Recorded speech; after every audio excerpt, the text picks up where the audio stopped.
Wah! Yippee! Wahoo!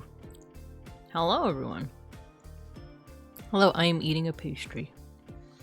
I got myself a tasty little treat in the kitchen and got myself some water. I'm trying real hard to like hydrate, not dehydrate. Yeah.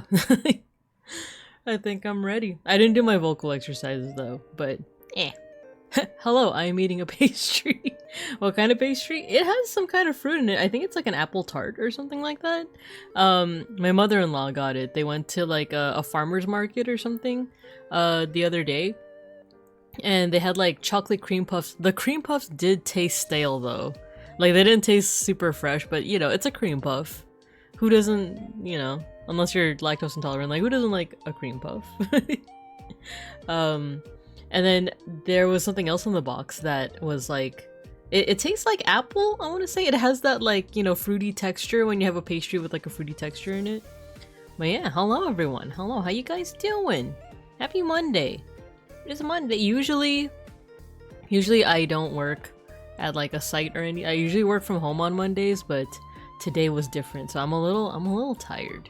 I'm a little eepy, but we're gonna draw today, so it should be good. Lactose intolerant people love dairy more than anyone else. It's very true. As someone who is lactose intolerant. As someone who is lactose intolerant, I love ice cream and cheese and especially like 64 slices of American cheese. Oh my god. Let's see who we got here. Who do we got here today? We got Saribot, our rock. We got Matthew, we got beeplebees, you guys got your stickers. Hello, folk. Hello, hello. You guys got all your stuff. Fugubi, you got your sticker. Nice. But it's true, I do love dairy. And you know, like everyone has a strat, right? Everyone has a strat. They usually take Lactaid. They usually find a way to like, you know, mess around with like, still consume the dairy without the tummy ache. And I just don't do that. I don't have any like moral like opposition to it. I'm just lazy.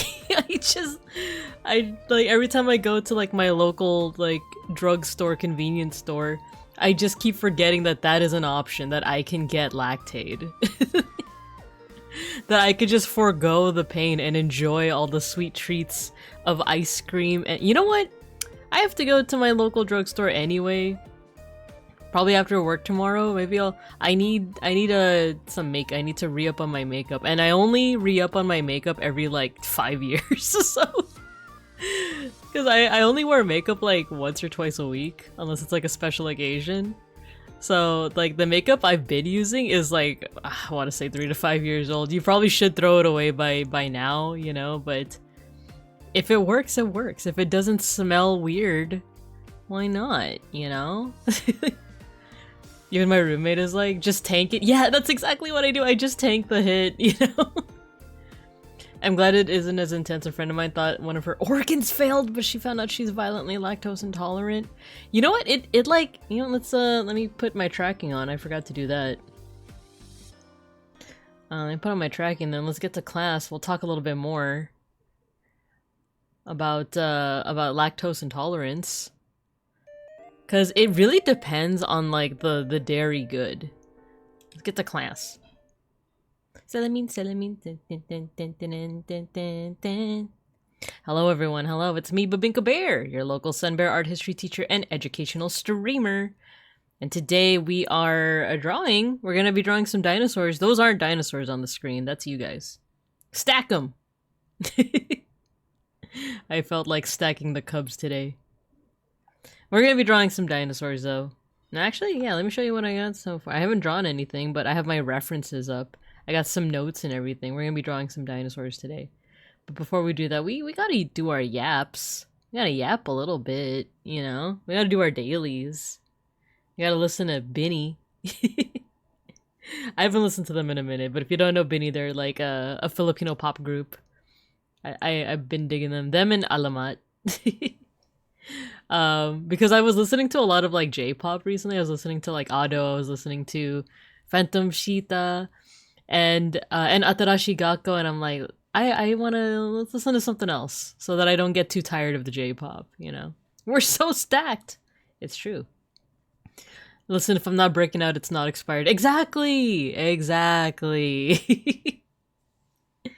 Exactly. If I'm not dying and or my skin isn't, you know, going through some wild, I don't know, allergic reactions, why replace the makeup, you know? Do you mind if I color the Babinka doodles? Go right ahead. Wait, let me, It's funny, I was thinking of compiling all the little doodles that I make of the Babinkas for a special secret project, that has to do with, I won't even say what it has to do with, but I would think, because I have a lot of these little doodles. I might compile them and put them in something. Right now I'm listening to band Made and Man Are They Good. Oh, okay. Tell me more about this band.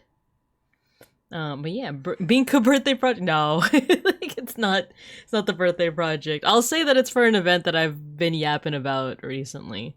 We even talked about it last stream too. That was a lot of fun too, just talking about my process of like lesson planning. But anyway, lactose intolerance. So anyway, lactose intolerance. Anyway, tummies. Yeah, I feel like my not allergic, but like my reactions to dairy like can vary wildly because I love coffee ice cream. Coffee flavored ice cream is like one of my like most favorite things in the world. It's like pretty up there in terms of like my favorite dessert. So I can have that just fine. But one time I remember I ate yogurt. I think it was like Greek yogurt or something, and it wasn't like the non-dairy kind. It was like Greek yogurt, and I had the worst tummy pains. Like it wasn't as bad as like I need to go to the ER, but it was bad. Like I was cramping up so bad, and it wasn't like, we're gonna get into a little bit of TMI. Like, we're gonna get into a little bit of TMI, so if you don't like that, feel free to mute me while I have the pudding on my head.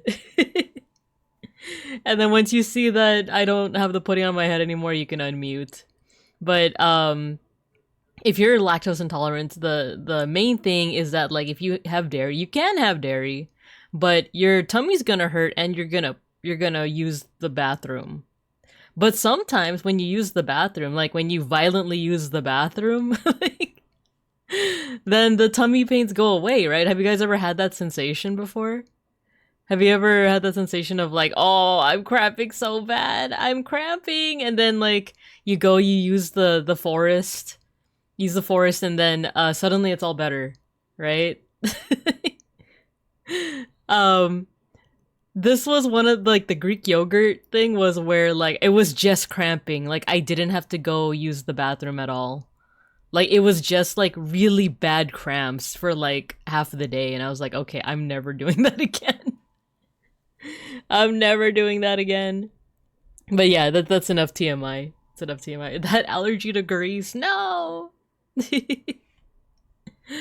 No. But yeah, like that. But I think that's the only time that I've really felt that bad because, like, you know, I have things with cheese in them. I make sandwiches with cheese. I like those sandwiches too. I put like cheese on top of my omelet. It's one of my favorite things to do, actually.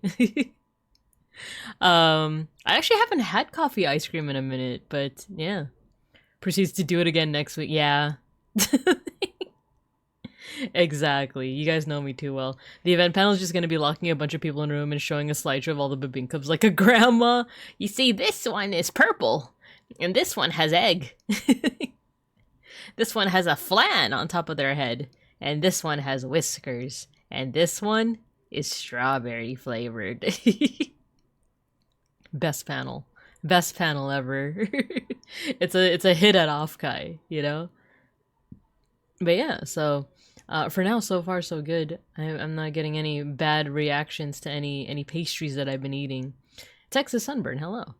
But yeah, actually, speaking of, now I'm like, I feel like I am almost fully recovered. You know what? Knock on wood. I don't want to jinx it. I do feel like I'm almost recovered from my gallbladder surgery. I'm able to eat more and more. I had French fries the other day, and you know, I didn't die. Isn't that crazy? Isn't that cromulent? I put a Band-Maid song in Jen if you want to listen to them later. Oh, cool. I'd be down. Band-Maid is such a cool, like, name. Oh, cool. And they even have, like, an anime aesthetic. That's pretty cool. Nice. Thank you for putting that link. Congrats. Yeah. It feels good to be able to, like, eat what I want, basically. Not everything, though.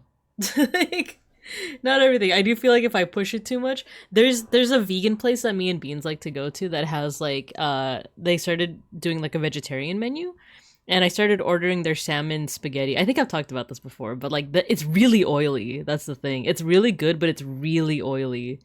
It's like, have you ever taken like a meal to go and then you like put it in the fridge and then the next day the oil is like solidified? It was kind of like that, where it was like, oh, this is greasy, this is oily. Where like all the oil is like solidified at the bottom, and I remember trying to like kind of scrape it out and like hopefully have like a less oily meal. But it, like you microwave it and there's still so much oil like collecting at the bottom. And the thing is, it's so good. It's just so good. But I think that was like one of the last things that I ate before I got my gallbladder taken out, because I was like, I might as well enjoy it. It's gonna get taken out. I might as well like might as well enjoy myself until I can no longer have it for like the next couple months, you know? So I'm still being wary of those kinds of things. Like I can have like a cheeky French fry. I think I had, oh, you know what? I forgot to tell you guys, me and Beans went on a little date this past weekend. To Little Tokyo. There's a place in Los Vincos called Little Tokyo.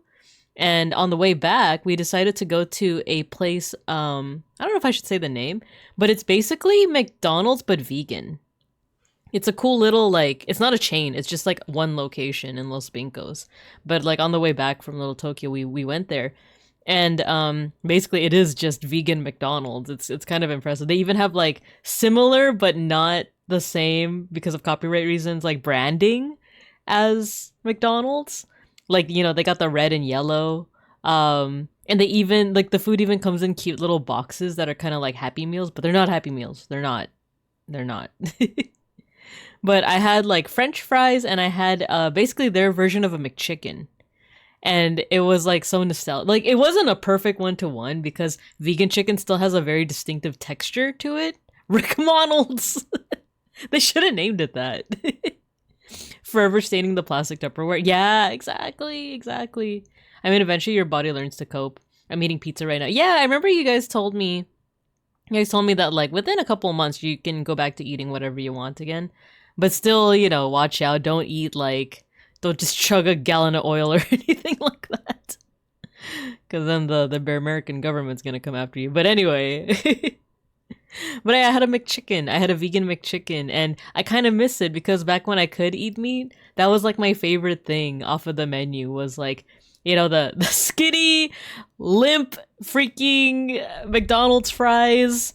I actually like the little, like, you know, pathetically, like, weak McDonald's fries. I do, don't get me wrong, I do also like crispy fries, you know, like In-N-Out. They got the nice crispy fries, but there's something, like, kind of nostalgic about, like, the little weak, pathetic, little, like, McDonald's French fries that was, like, left in the cooker for a little bit too long, you know? Or maybe not enough, you know? But it was that and the McChicken. I always got the McChicken. That was like my jam. That and like chicken nuggets. Yeah, the over-greased fries. Fish sticks 95. Hello. But yeah, that was like my jam. And I should have gotten chicken nuggets now that I think about it. That with like the sweet and sour sauce. It's one of those things that like, you know, McDonald's is everywhere. Everyone has like a certain like association with like McDonald's, but it was one of those childhood memories for me where like when I was little, like my dad would I don't know if I ever shared this part of Binka lore, but my parents didn't live together when I was like a baby. Like up until I was like 8 years old, they were separated and then they got back together.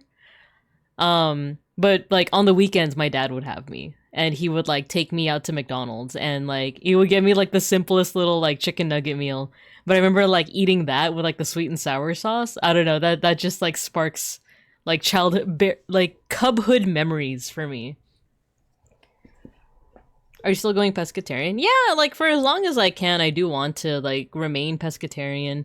Like, for example, Beans is in it for the long run. Like, unless a doctor were to tell him, like, you need to eat meat or you'll die, like, there's no way he's going back to not being vegan. And I just want to be pescatarian for, like, health reasons. I am starting to lose weight, though, because of, like, after the gallbladder surgery, I just had, like, a strictly liquid diet, so I did end up losing a lot of weight. Not a lot, but, like, a fair amount of weight because of that, and I do want to continue the trajectory. I still want to continue to be, like, healthier. I still like being friend-shaped, though. I just want to be fitter. I just don't want to be suffering if I, like, climb a staircase, you know? So I'm gonna keep at it for as long as I can, but I have heard of people, you know, it's been no secret that I do intend one day to have cubs, and I've heard from coworkers that like the pregnancy cravings are like out of this world. So because I do have a coworker that was vegetarian for a very long time, and then she got pregnant, and I don't know whether her doctor told her that she had to eat meat or if she just had like a craving. But she stopped being vegetarian after the or during or after the pregnancy. So, yeah. So, who knows? But as long as I can, you know, be pescatarian, I will. My OBGYN even said, like, oh, there's people who are vegetarian and pescatarian, and they have a baby just fine. You don't have to, like, eat meat again. See, I've eaten McDonald's once in my life as a very little kid. My sister told me it was halal. But I had watched a million top 10 freakiest things found in fast food vids the day before, so I ate it so slowly and suspiciously in case I found a tooth or something. Oh no. Or like a chicken beak or something like that. But yeah, like McDonald's do be like that. Like what are the chicken nuggets actually made of, right? They're made of tubby custard. Did you guys ever see that meme? When it was like, oh, did you know that this is how they make chicken nuggets? And it's legit like a clip from the Teletubbies when they have the tubby custard. Tubby custard. But yeah, so what was I saying? I ate the vegan McDonald's and I had no reaction. No negative reaction at all. Like no tummy rumbles. You know, I just had a good time. I didn't have any like Pepsi Cola with it though. Not knowing how the custard is made. how does it go? The Hamilton song? How the sausage gets made. Cause no one was in the room where it happened, the room where it happened. By God, in God we trust, but we'll never really know what got discussed. Click, boom, let it happen. Cause no one else was in the room where it happened. Dun, dun, dun, dun, dun, dun. I could say, yeah, both my sister made me drive out to different places so they could get their food. And if I got it wrong, they would get mad at me when they were pregnant. Oh, I see. I see. I'm not, I will say right now, I am not pregnant, but I had like something similar where it's kind of funny in retrospect, but Beans went out to like to our local like drugstore, and he was asking me like, oh, what do we need from like this place, right? And I said like, oh, we need I don't want to say what we actually needed. No, I'll just say it, like wipes. We needed like wipes for the bathroom. And I kept on telling him like, we need wipes, okay? And he's like, okay, I might forget though, so text me. And I'm like, it's one thing. Like, it's... so I was like, all right, I'll text him. So I texted him like, oh, we need wipes. But then afterwards, I added a little like note of like, oh, and if you can you also get me some chocolate? I like the Hershey's cookies and cream chocolate. And then like when he came back, he's like, oh, I'm so sorry. I didn't see your text until after I left the store. So I didn't get you your chocolate. I'm like, oh, that's fine. You at least got the wipes, right? And then he looked at me. He's like, I forgot the wipes. And at first, I was admittedly a little bit more like, not disappointed or mad or sad. I was just like a little like, aw, no chocolate. Instead of the whole like, I told you to get one thing. You didn't get it. Yeah, I was more sad about the, not legitimately sad, but just like, you know, pretend sad about like, oh man, not chocolate. Like, I wanted the Hershey's cookies and cream chocolate. But then again, maybe it's not good for bears to be eating chocolate, you know? You know, even though I did just say like I'm trying to get healthier. Oh, what? I love cookies and cream. Anyway. Let's see. Ever wonder what happened to the fifth Teletubby? Oh no. I have opinions about fast food chicken nuggets, but that's a whole rant that I can go on that I won't hear. I would be interested in hearing it. Because I feel like, I don't know, I like I said, I have like memories associated with like the McDonald's chicken nuggets, but they're definitely not the best in terms of texture. I feel like I really did like Burger King. I feel like I would have more to say about French fries. No, I would have more to say about chicken sandwiches. I feel like I would have more to say about chicken sandwiches. I do like the McChicken, but I remember the Burger King chicken sandwich. Like, I liked that it was more volume to it. Like, there was more of it, but I don't remember if I like I think the flavor was fine. Flavor was fine, but I remember there was just something about the McDonald's, like, McChicken that I liked more. Maybe it was just the fact that it had mayonnaise on it. So what did he get? Oh, he was getting a whole bunch of other things, because he also stopped by, like, like, the market nearby. What did he actually get at the CVS if he didn't? Oh, sorry, I shouldn't have. The drugstore. Oh, he was picking up a prescription. That's what it was. Because it was like, yeah, if you didn't get the wipes, what were you doing there? Because he also went to the market right after. So I think he just had like a whole list in his head, but just forgot to check his phone. I remember my older sister made me get her pickles and ice cream, and she proceeds to dip them in the ice cream. Oh man, that sounds very Filipino coded for some reason. Like, that sounds like something that I would be down for, even though I myself have never tried it. Have you guys ever tried, like, pickle flavored chips? Like, Beans and his brother really like, there's, like, a dill pickle flavor of, was it, like, Lay's? I forgot what chip it is, but there's, like, pickle flavored chips. And at first I was like, I don't know about that. But then I tasted it, and it's like, oh, it's not bad. I like it. Because, like, pickles and ice cream, that does sound like, you know, not like something I'm used to, but it does remind me of the whole, like, you know, French fry in the ice cream, or French fry in the milkshake, you know, type thing. And then another thing is that Filipinos have a, what is it? Avocado milk and ice. It's like a sweet treat. Another one is like corn lattes, right? Like there's all these food combinations that you wouldn't think would taste good, but actually does taste good. One of 1,000 CVS's. It's just that I wasn't sure if CVS is Look, the one time I mentioned like my local like grocery store and found out that like it's not a nationwide thing. It's only in my part of like Bear America was like the wildest thing. So ever since then I'm like, oh, is CVS like is it nationwide or is it just here in Los Vincos? Because I thought my local grocery store is called Ralph's, okay?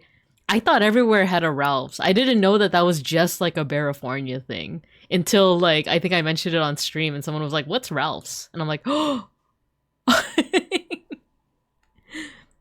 One of those like frog in a well moments where I'm like, like I thought the way I live was the way that everyone lived. Whoa. People's livelihoods are different. Crazy. The FP doing at a pharmacy store not buying snacks. Pharmacy snacks are expensive. They can be. They can be. But I always think of like getting a cookies and cream because it's usually like, I don't know if your local like drugstores or CVS's do this, but they always put the snacks right at front, right? So it's always like as you're walking with like your basket, or if you're prideful and didn't get a basket, you're just holding all the stuff that you intended to buy. You're like walking up and it's like, oh, you know what I could use? It's some chocolate. Saribot, good job.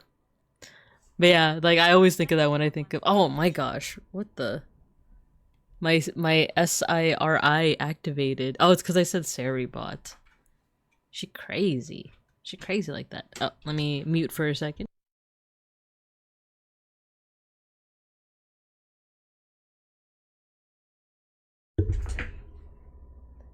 Alright, I was just saying hi to Beans. Our room smells like cherries right now, by the way, because he lit a candle. It smells like cherries. So now it's a very cherry room. He's nodding. But yeah, so that was my my spiel. My spiel on snackies and stuff. Let's see, and pickles and pickle flavored things. Yeah, I feel like there are some food combinations. Well, now that we're talking about food, we should probably do our dailies. I feel like there are certain food combinations that I would be kind of like, not for me. But I don't know, sometimes like people will tell me about a food combination and I'll be like, sounds interesting. I might want to try that. You can never catch me with a basket. It's either a cart or 3 items where I'm carrying them in my arms. For me, it's never intentional. It's like, I feel like I go into a CVS thinking like, oh, I'm just gonna get like 2 things. Like, I don't need a basket. And then eventually like I end up with 5 things. And by the time I'm not so prideful that I'm like, oh, I don't need a basket. It's more of like, I can't find the basket. It's like they mysteriously disappear.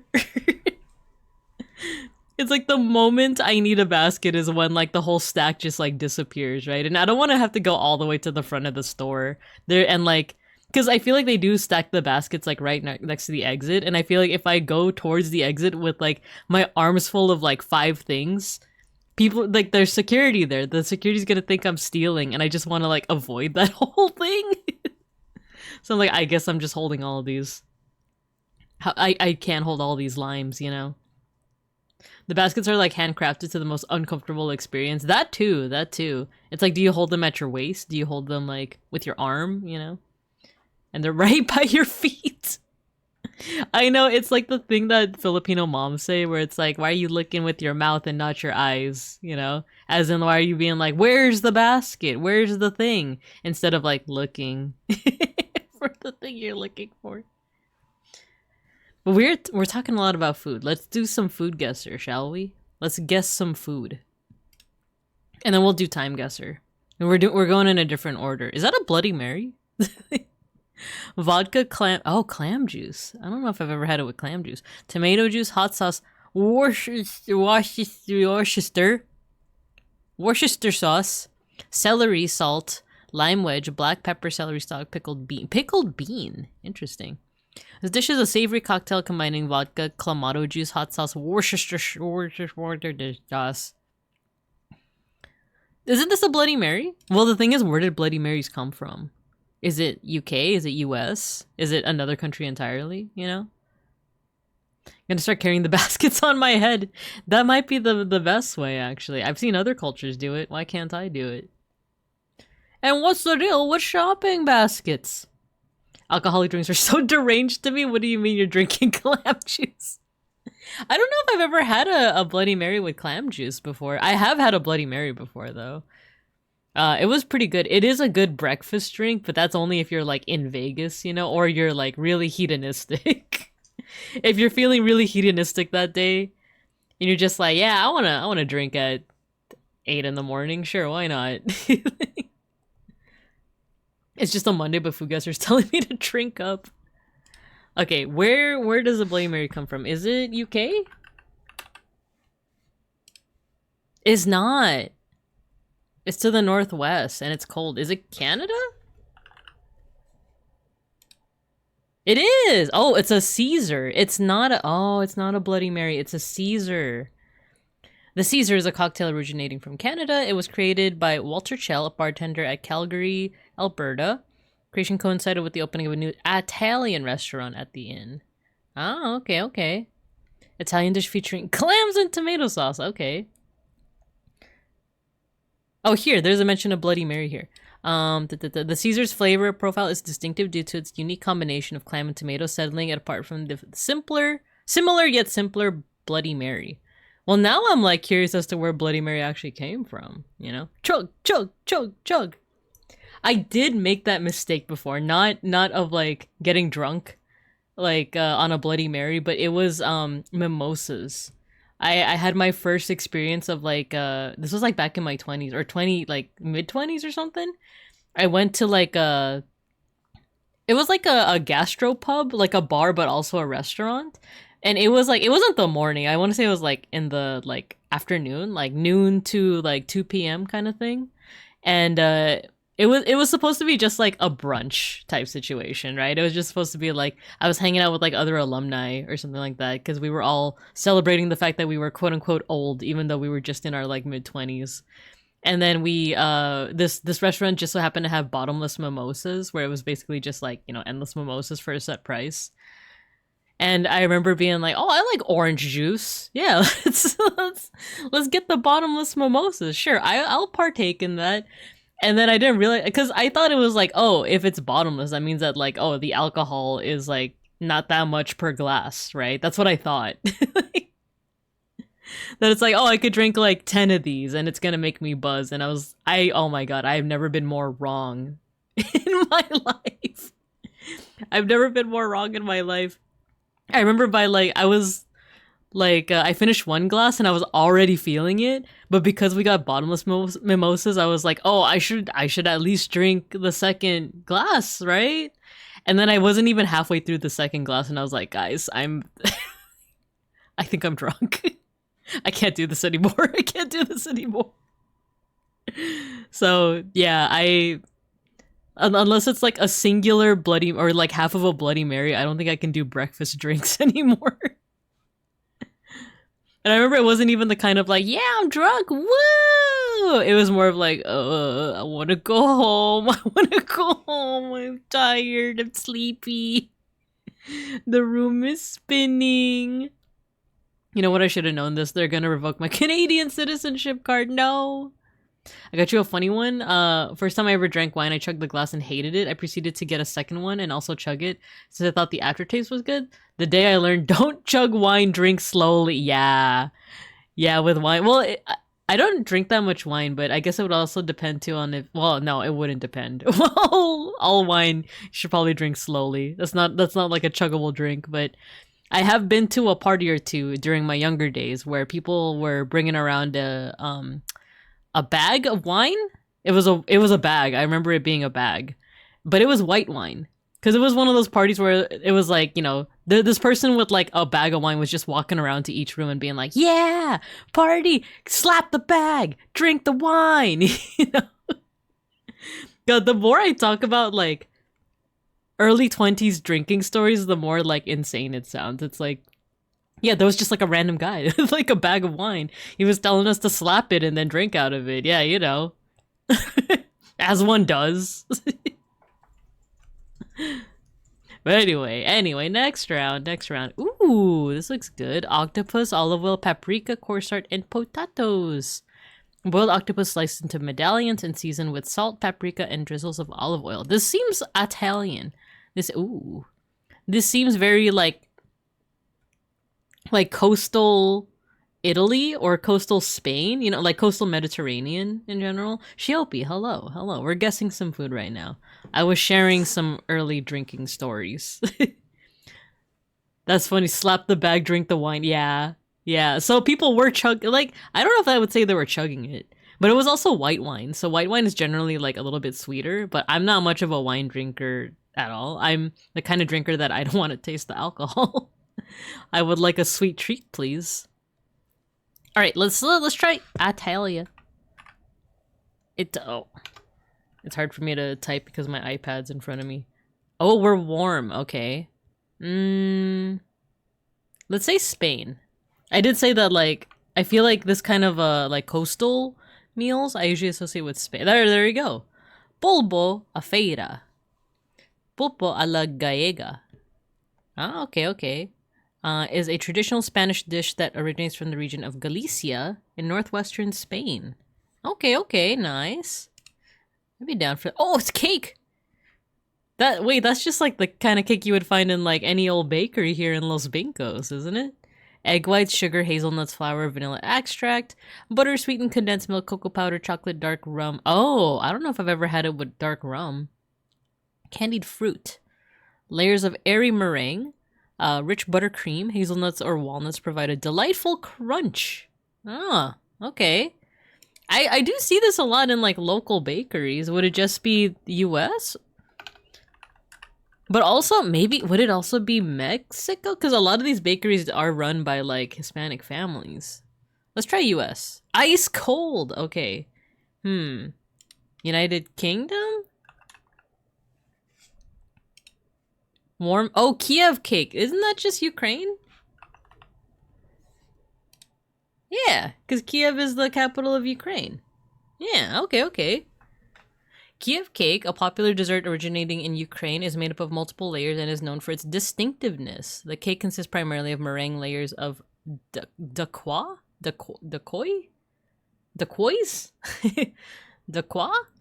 which are combined with buttercream filling. Okay.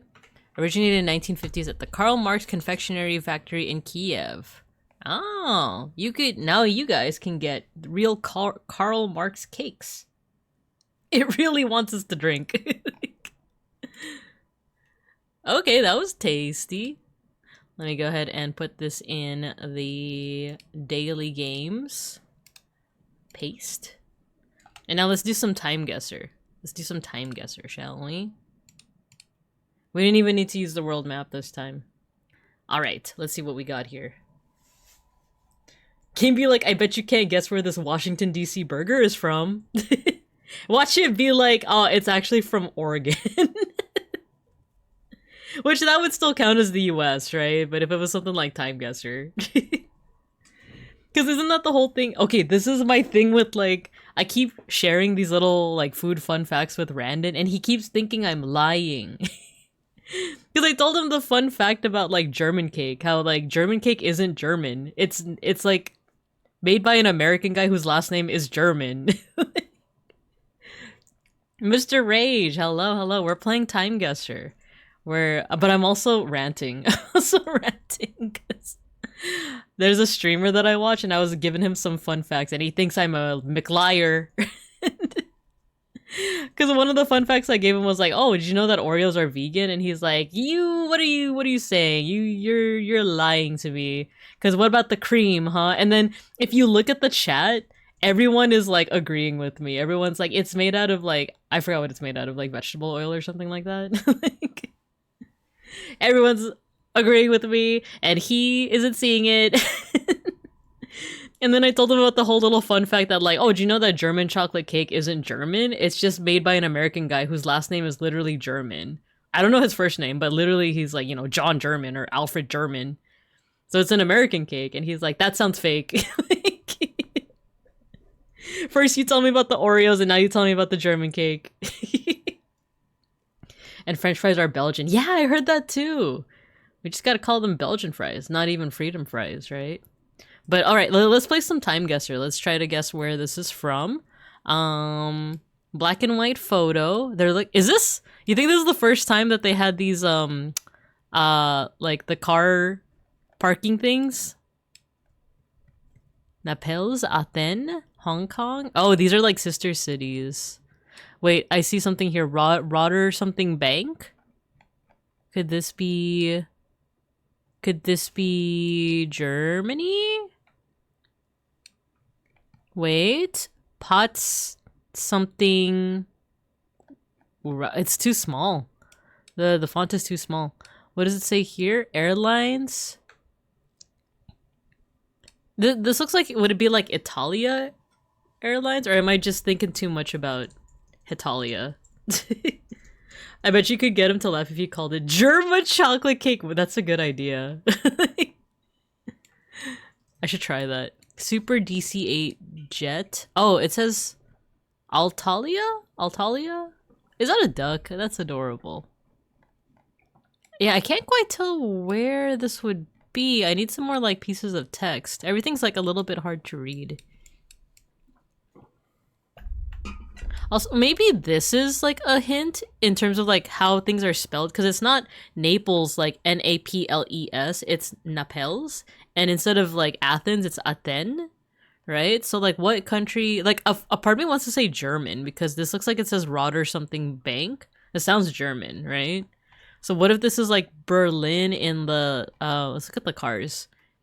I want to say 50s, maybe? The clothing also? I'm not sure about the clothing, if I'm being honest. Let's say 50s Berlin. Like West Berlin, right? Because it was until like the Cold War that was reunified. Let's do like here somewhere. I don't know. That's like a park. Let's do over here.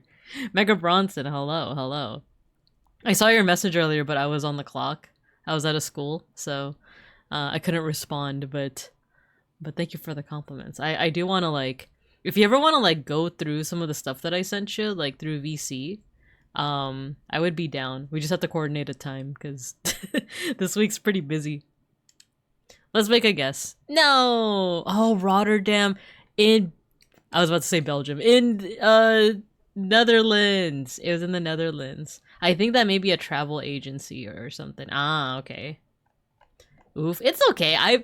Man, you should be here when I, like, kill it. When I absolutely, like, get it spot on. It's so, like... It's so hype. For me, at least. It's so hype. So, it's the 60s.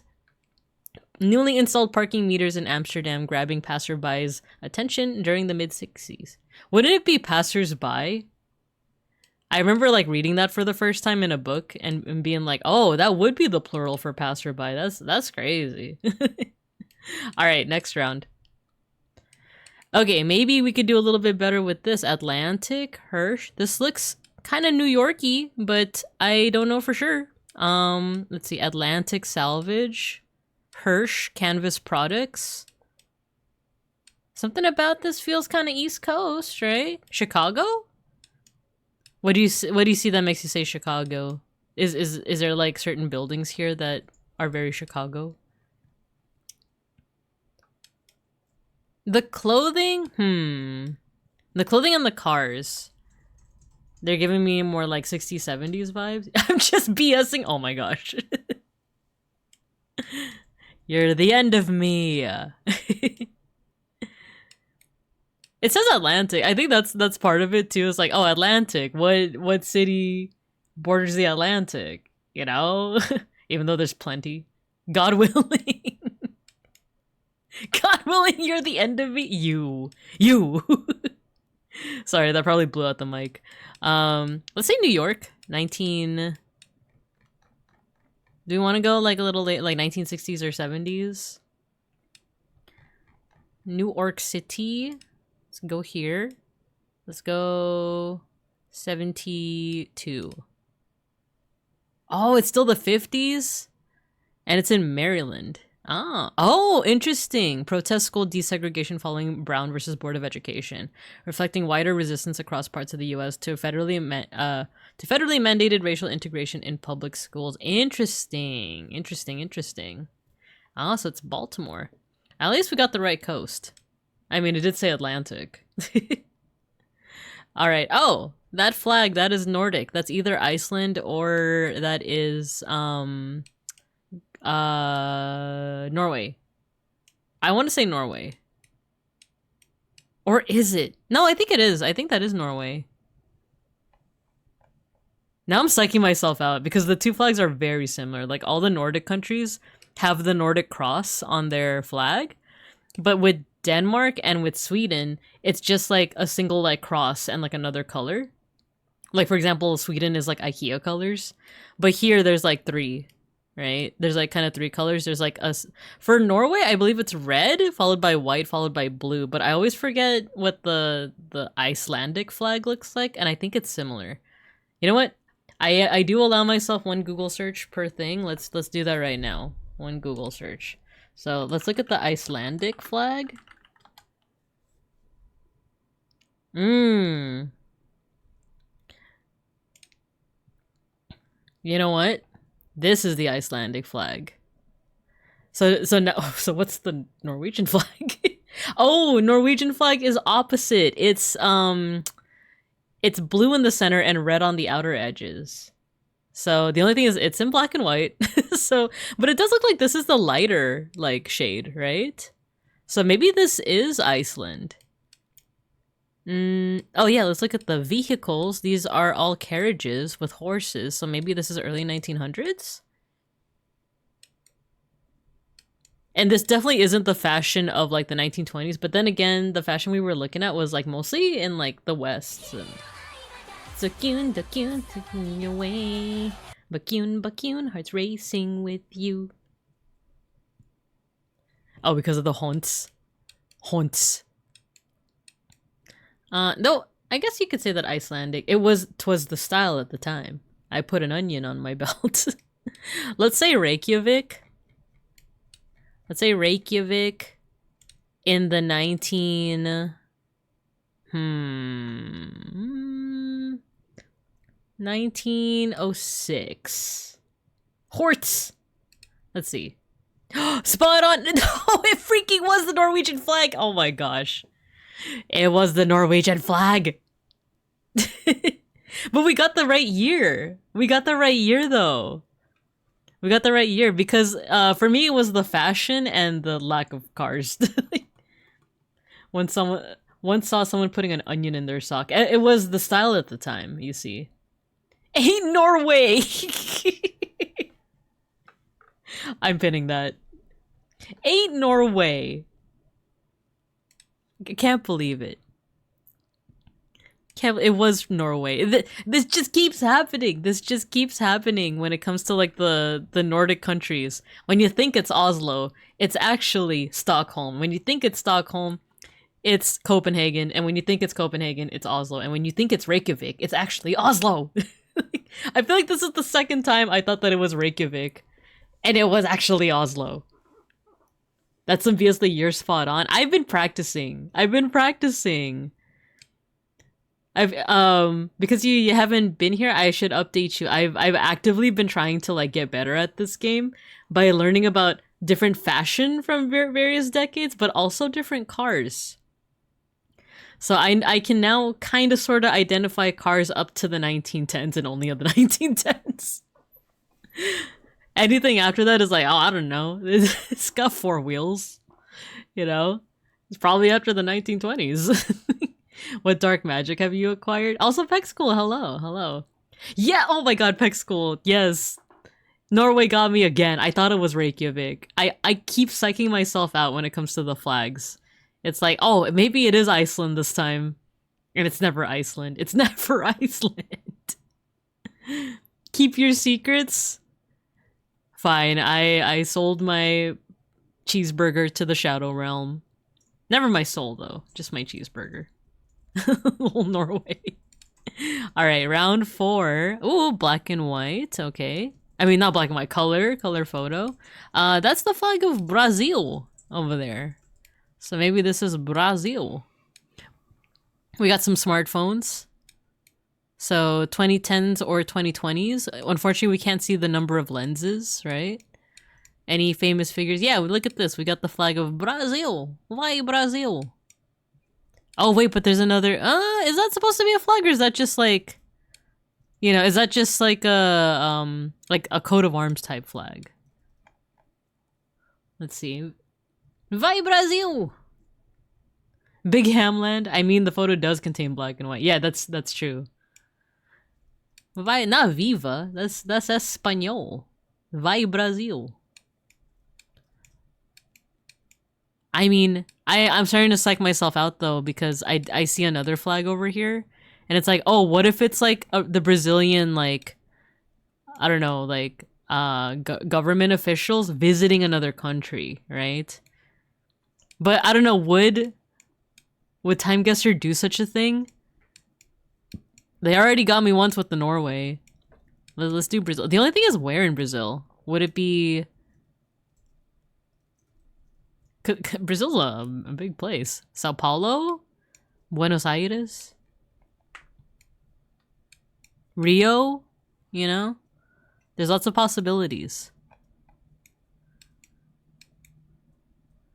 Can we glean from like the fashion whether this is 2010s versus 2020s?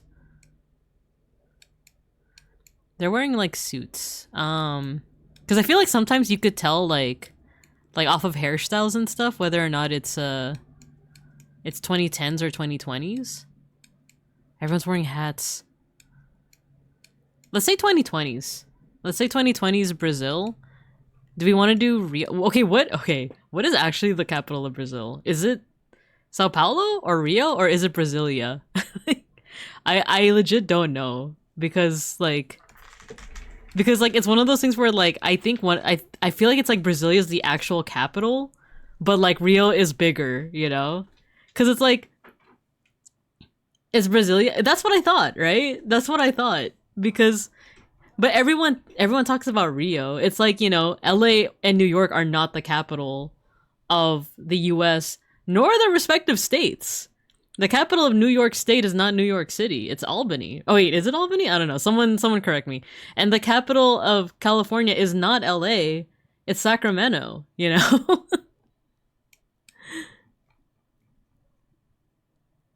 It is Albany. Okay, I'm glad I got that right. Most of the times I've gone to Brazil and Time Guesser, it's been Rio. Yeah, that's why. That's why I'm like psyching myself out. Let's say Rio. Let's say this is like, let's say it's 2 years ago.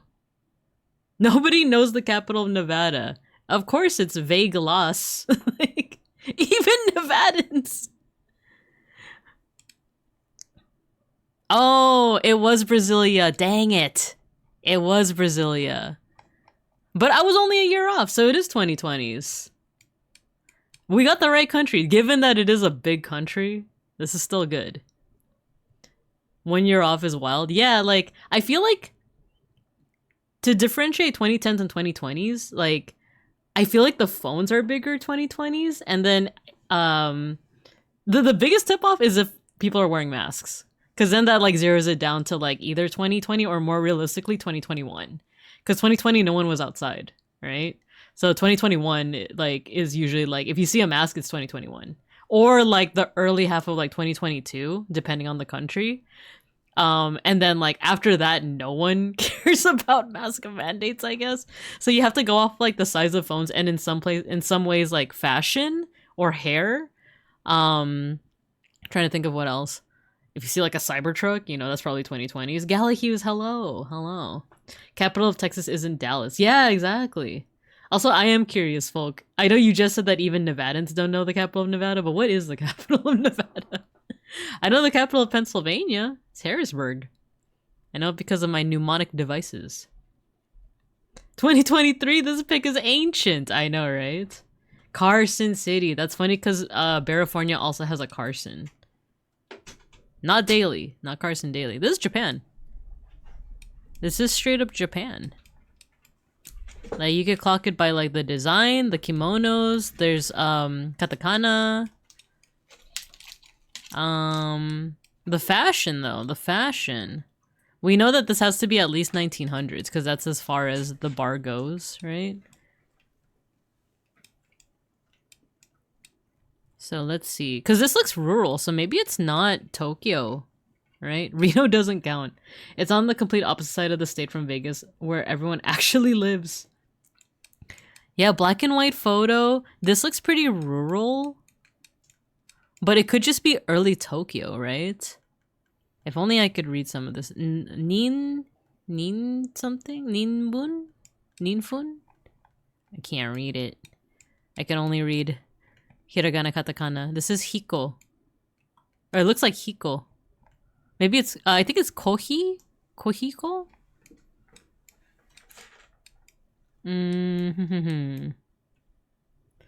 This could be a rural place like in the like 20s or something, or it could just be like, I don't know, like a festival where people are just like wearing traditional clothing, right?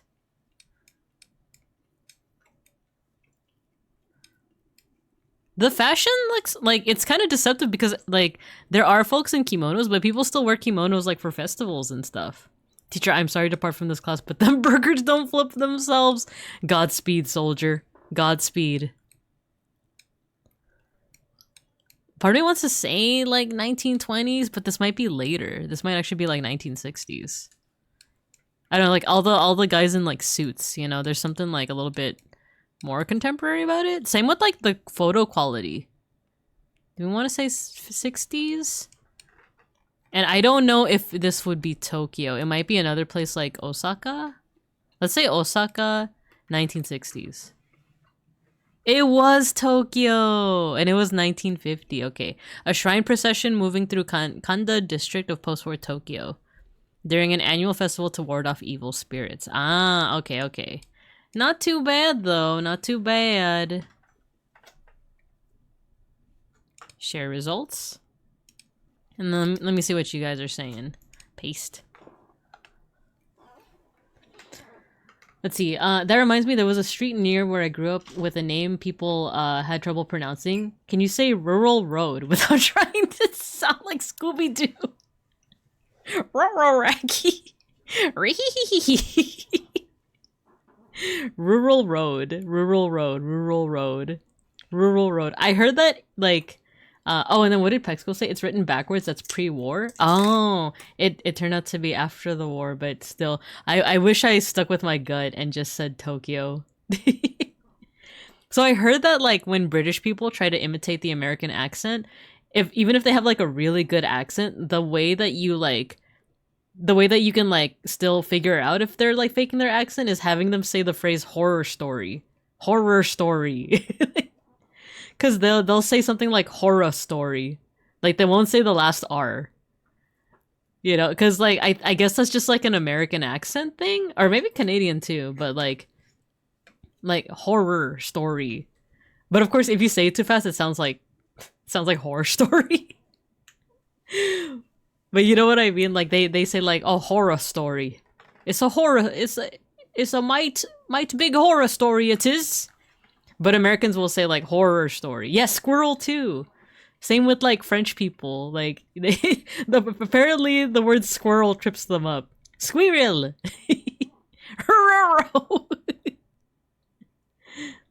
We're known for enunciating our R's a lot, apparently. Yeah. Like... yeah, like, that is actually, like, a thing, when it comes to, like, American English. I don't know why they say, like... just American, because like don't Canadians have a very similar accent? Like if it weren't for like very specific words, like the whole like I know everyone jokes about like the aboot thing, but like I feel like most cases it's not that exaggerated, but like that's a good example. But do Canadians not also pronounce the R in horror story, like the ending R, you know? Because, like, people keep saying that it's an American thing, but it's like, I feel like the Canadian and American accents are very similar. Except for, like, some choice words, you know? Devin, hello. Don't worry, we just finished our dailies, and we do have an ad break coming up. I be yapping, but We were talking about like the American accent.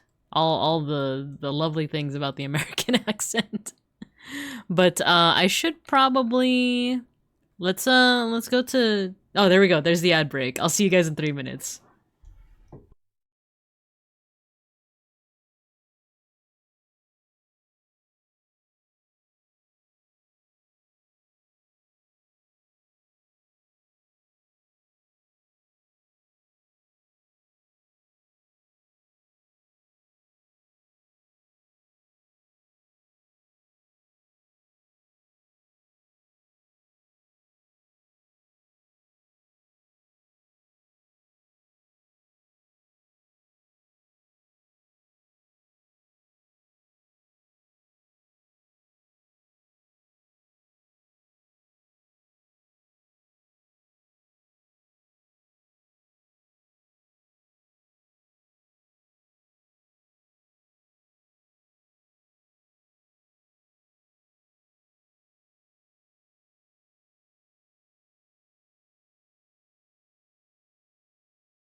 I was eating my pastry.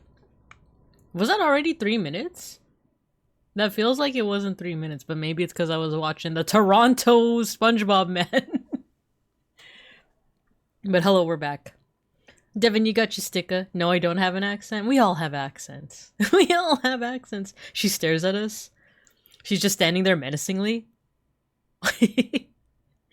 Please look up Toronto Man SpongeBob guy. I did that during the ad break. And I kind of lost it because I've seen a video just like this, and I will show it to you guys. Pick me up, I'm scared. Asatology, hello, hello. We were talking about accents. And you know, I watched the SpongeBob video and I was kind of losing it because I've seen something very similar. I'm gonna show you guys. I'm gonna show you guys right now. Have you guys heard of the Toronto Japanese guy? Have you guys heard of this guy? Let me mute the music for a second.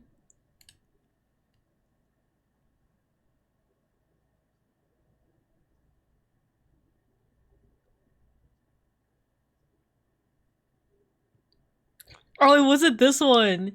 It wasn't this one, but it's a guy that does that. He's like fluent in Japanese, but he speaks in like a thick Toronto accent.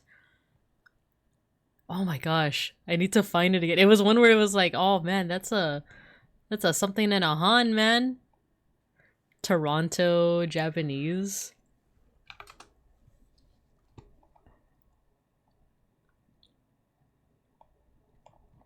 I feel like is it this one? Konnichiwa Guan Krosky-kun.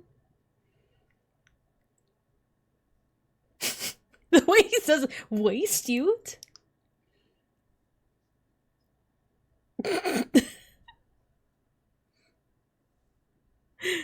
You're actually waist youth, fam.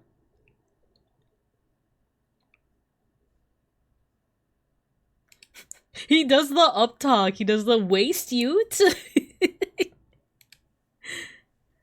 You guys know what up talk is, right? It's like the thing that people know as like a Barifornia thing.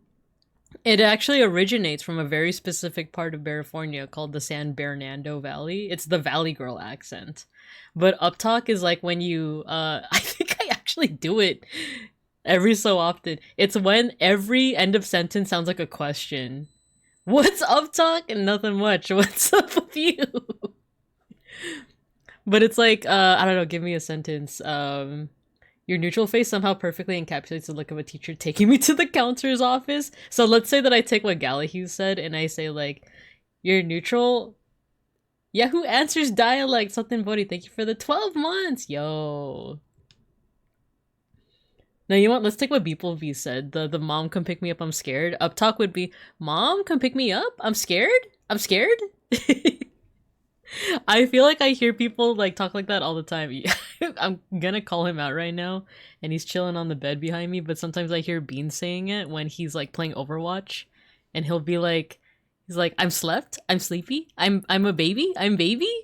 Like, it's like that's what up talk is when it just like it's kind of like rising tone, like instead of like rising tone, it's like rising tone, rising tone. What's up talk? Nothing much. How about you? I do this on phone calls and with service workers, and it's like changing personalities. Oh, you're with the favorite bear. Time flies when it's good times. Aw, same back to you, Satanbori. Thank you for the support for the past year. I'm baby. Let's go to the beach. Beach.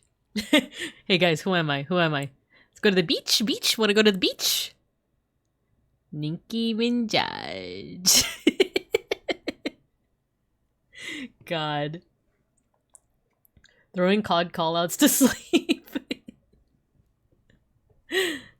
But yeah, that's what this reminds me. There was another video that was like, it was so very Toronto and like Japanese, but the thing is I don't know anything about Toronto. So like, I have no frame of reference. Konnichiwa Guan. This one? Ew!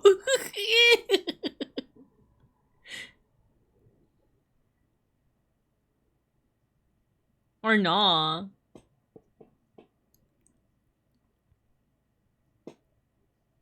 You dunchtaru.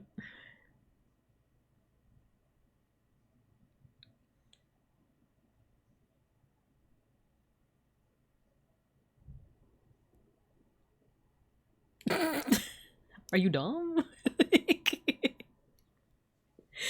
The one that I saw was him being like, I swear to Kami-sama.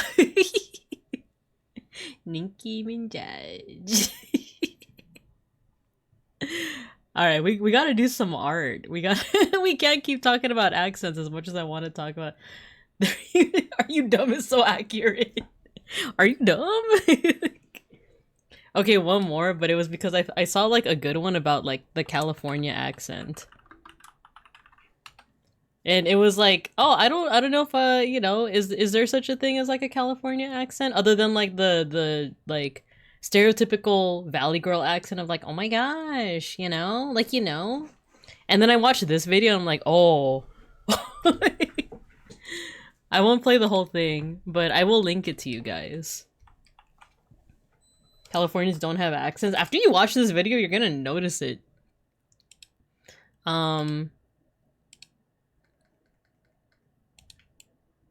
It mostly goes into like vowels and stuff.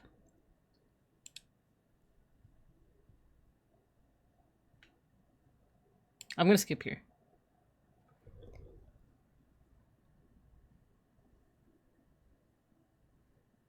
King, dancing, ring.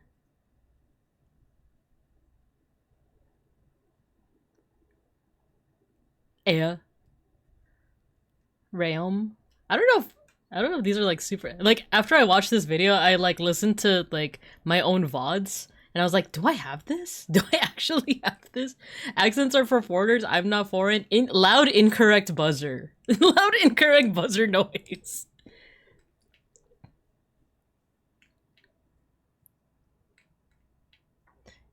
You fronting.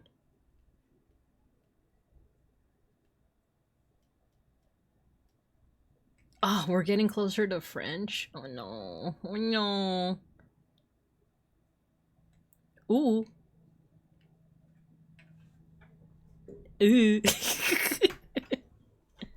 I can't even pretend to like know how to make that sound. Ooh.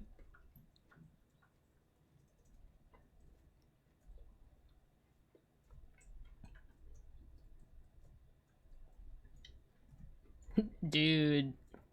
French. Dude.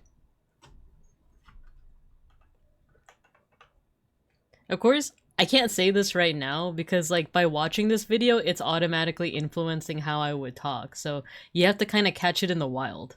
Like if you just like, I don't know, 30 minutes from now, just make me say the word dude. Like we'll see if I actually do like do all the things that he's talking about here. If I say dude or dude or dude. But I believe it. I like this guy's videos. The uptalk.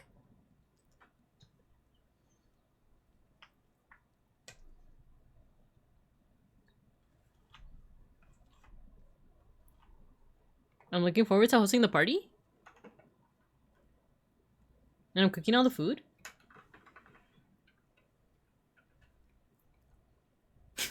Over the way he said over. San Bernardo. Like whatevs, dude. Hey, SD.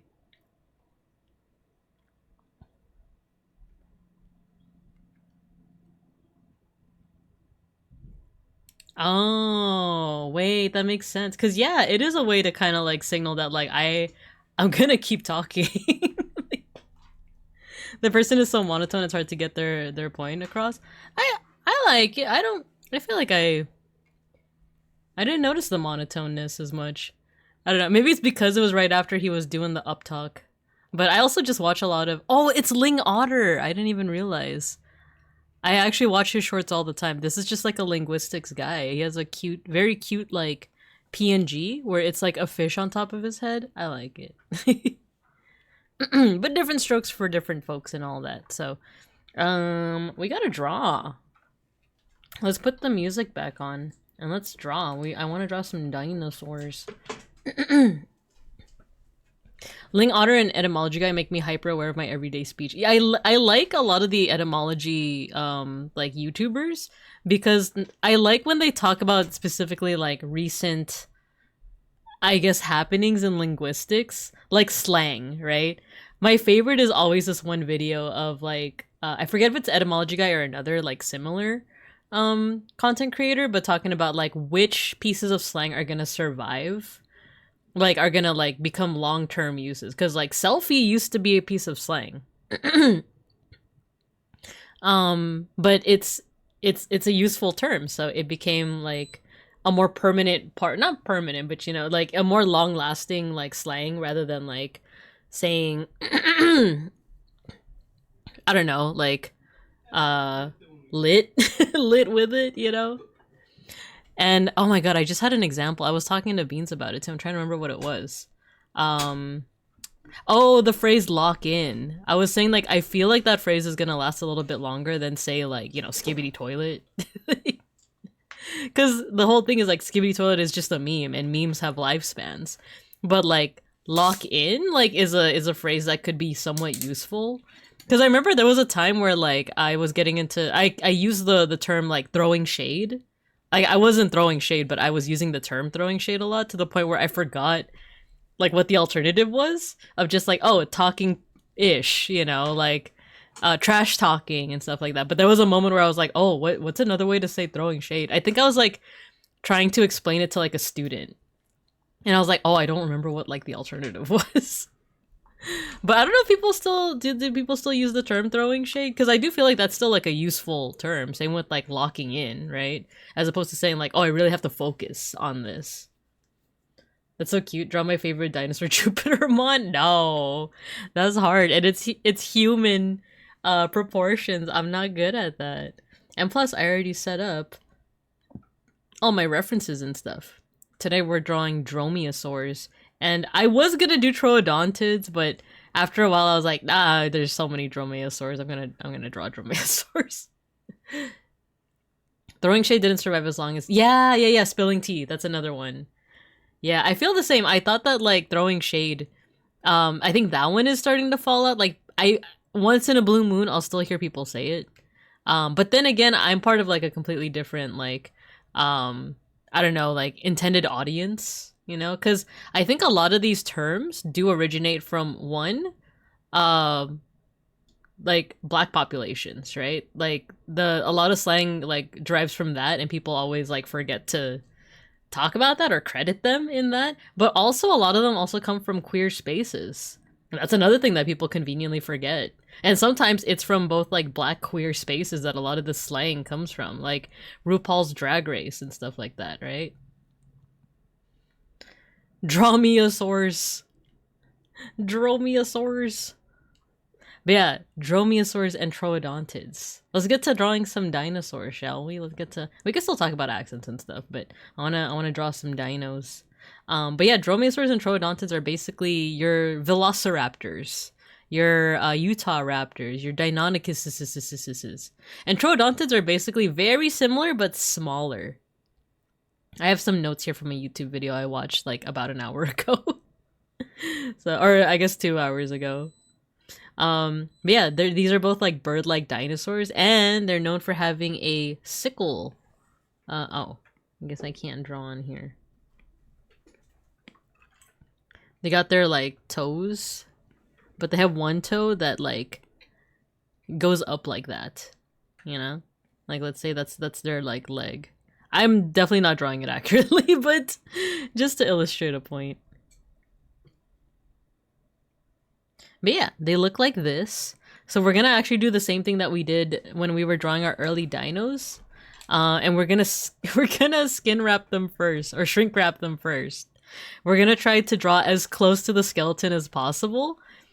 Just cause like that's how like some, not all, but some early paleontologists used to do it, and then we're gonna like add on to it. We're gonna like add a little bit of volume, add some feathers, add some fat and stuff like that. So I have two types of dromaeosauruses here. I have this one called Deinonychus, which is actually more actually let's start here. I have Velociraptor. This is a cheeky little Velociraptor. Isn't it cute? It's like the size of a turkey. I like it a lot, actually. But if you are like me and you watch Jurassic Park, you might be like, what the? That doesn't look like a Velociraptor. Looks like a chicken. And that's because one, Velociraptors in the movie were massive. And the reason why I picked Deinonychus is because this is actually closer to the size of the Velociraptor in the Jurassic Park movies. It's a little bit bigger. And I think I might have seen a video that said that like Deinonychus was actually like the inspiration for the Velociraptors, but they like the creators also like the name like Velociraptor a little bit more. So even though it was more based off this, which is once again called Deinonychus, they named it Velociraptor, right? Chimkin! Right, doesn't it look like a little chicken? I'm not like you. I've never seen those movies. A fun fact, I haven't seen them until like couple weeks ago. First time I actually saw those movies, saw the first movie, Jurassic Park, was like a couple weeks ago.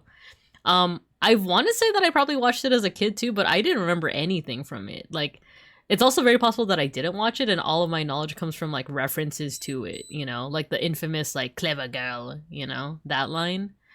Like the T-Rex thing, all that, like the dinosaur that spits acid, but not really, you know. But yeah, this is what Velociraptor actually looks like, and it's actually like the size of like a turkey.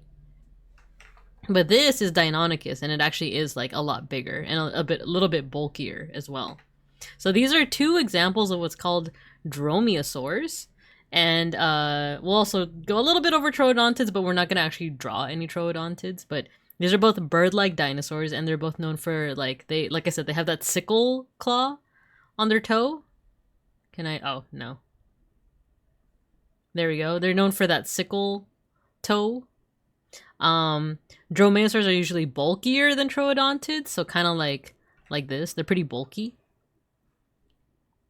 But troodontids usually have bigger eyes and bigger brain cases, meaning that they might be a little bit more intelligent. They might have been a little bit more intelligent. What else did I write here? Dromaeosaurs usually have longer arms, shorter legs, and a stiffer tail, while troodontids look more like birds.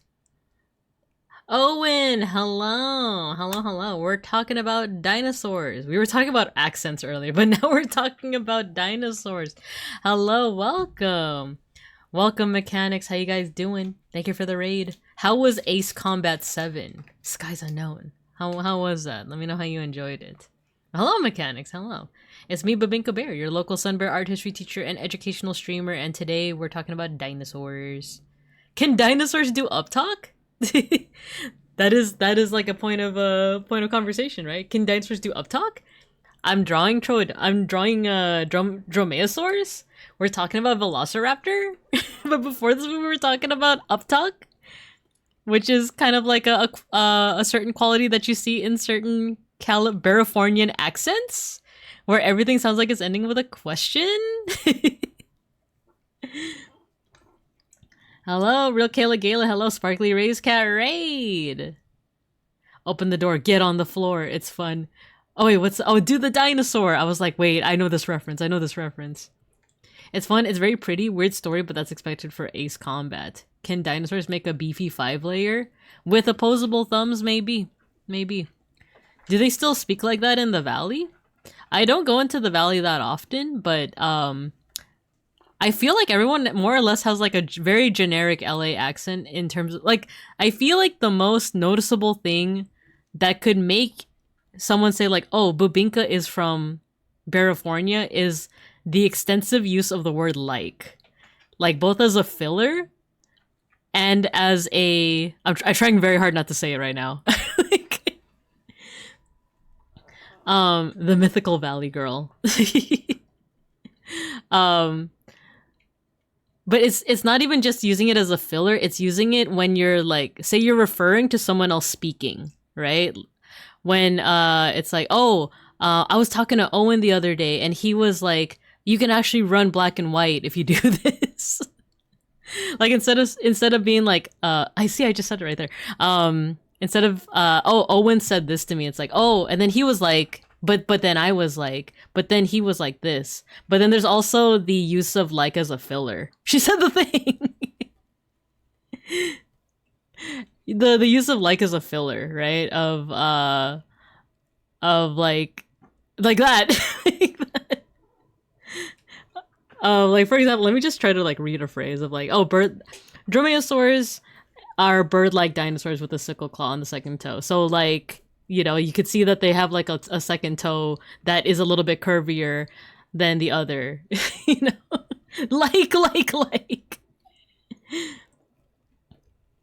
Because there are certain things that like I do believe started as like Californian accent things that because of Hollywood spread to the rest of the US and even different parts of like the world too. But there are still things like we were actually just watching a video by Ling Otter. This guy's actually my window is still on him. We were watching a video about like how he breaks. This is actually pretty old. It's like about a year ago of how he breaks down the California accent, and it's stuff that like I have noticed before, like this, like how vowels are pronounced. before NG. So instead of king, it's king. I don't even know if I'm like saying it different at all, but like instead of dancing, it's dancing. Rang. But these are like, some of these are very subtle too.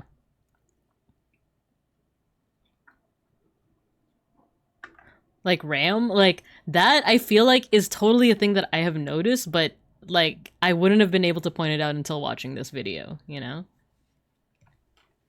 Where I live, half of the people here talk like they're from Oklahoma. They have a southern twang. Ah, okay. 4 likes in that last sentence. Oh my god. If you start saying like excessively, please feel free to punch me. No, don't be mean. Don't be mean. Cause like it's I just freaking said it. Like thanks Beverly Hills 90210. I literally saw it yesterday. Yeah, I think it's a neat video. I think it's neat. Another one that I really like is see, I actually used the word like properly in that one. US accents. The one where it's like the linguistics guy. This one. So it's a 3-part video where here we go. He gives like a full tour of the US, but like just using accents. This one is really cool because he's a dialect coach, so he actually is able to slip in and out of each accent. I think this is part 3. So does he go over? Because what I like about these videos is that he also goes into different ethnicities.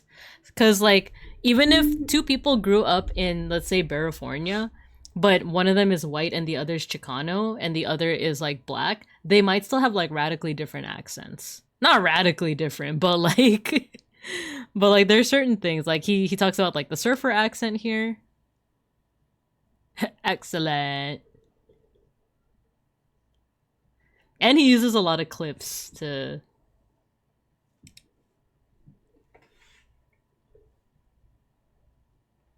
I like how he's just like going in and out. Because I like that she also goes into something that's like the L's. But like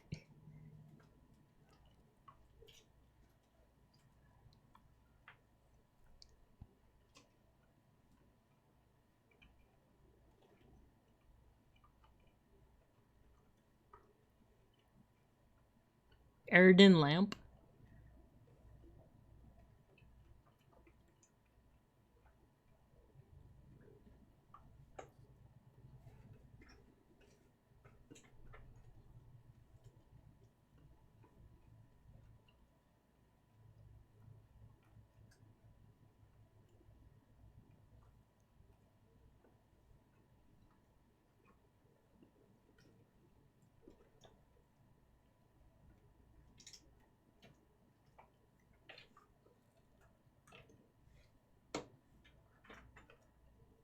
Together.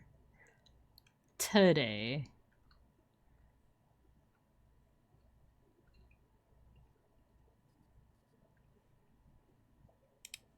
And then there was another one. Oh, they even talk about like Navajo English here, African American English. There was like a video I saw too of just like how like there are things that are very specific to like the black Californian accent, or even like the black Angelino accent too. Like even with like use of slang and stuff like that. That's the kind of stuff that I can't like, because I don't speak in the like accent or dialect. I can't say like, oh yeah, they're more likely to use like, you know, these certain words, but I just find it really interesting. These are like, I don't know, really interesting topics. I've seen people of various ethnicities talk like my very Chicano family because they grew up around them. Yeah. And like there was a video I saw too about like Chicano English, as in like sometimes people like, depending on where they grow up, so people like, you might not be Chicano, or you might not have like Chicano or like Mexican or Hispanic heritage, but you might still have a lot of features of the Chicano accent because like you grew up around them. And I think they brought up one just now of like the whole like saying tomorrow instead of tomorrow. And I think they made, I think it might actually counteract what they're saying in this video, but the other video was something like, oh, because of the Spanish word tú, you know, like when you're saying like you to another person. Excuse me, I got too excited. I accidentally inhaled some saliva. I don't remember if they were trying to make the point that like if you're Chicano, you're more likely to say tomorrow because of the word tu, or if you're more likely to say tomorrow in order to differentiate it from the word tu. Grew up fairly white suburb with my fairly neutral sounding dad, plus my mom sounds very neutral. That's the thing, like a lot of people assume that they sound very neutral, but there are very little, like, not very little, but like, I feel like there are very subtle things that can kind of like, that can make it so that like a linguist like this guy could clock you as like, oh, you grew up in like the Southwest, didn't you? Or you grew up in like the Northeast. Like I do like this whole video, I like it because it kind of like points out those pretty subtle like things about each accent. But yeah, that's just stuff I'm interested in. Okay, let's get back to drawing some dinosaurs. I forgot to say the thing. So, Mechanics and Owen, thank you again for the raid. If you guys need to raid and run, no worries at all. Feel free. But if you want to stay behind, we're going to be drawing some dinosaurs. Neutral Bear Hotel. I should specify neutral compared to my mom's family. I see.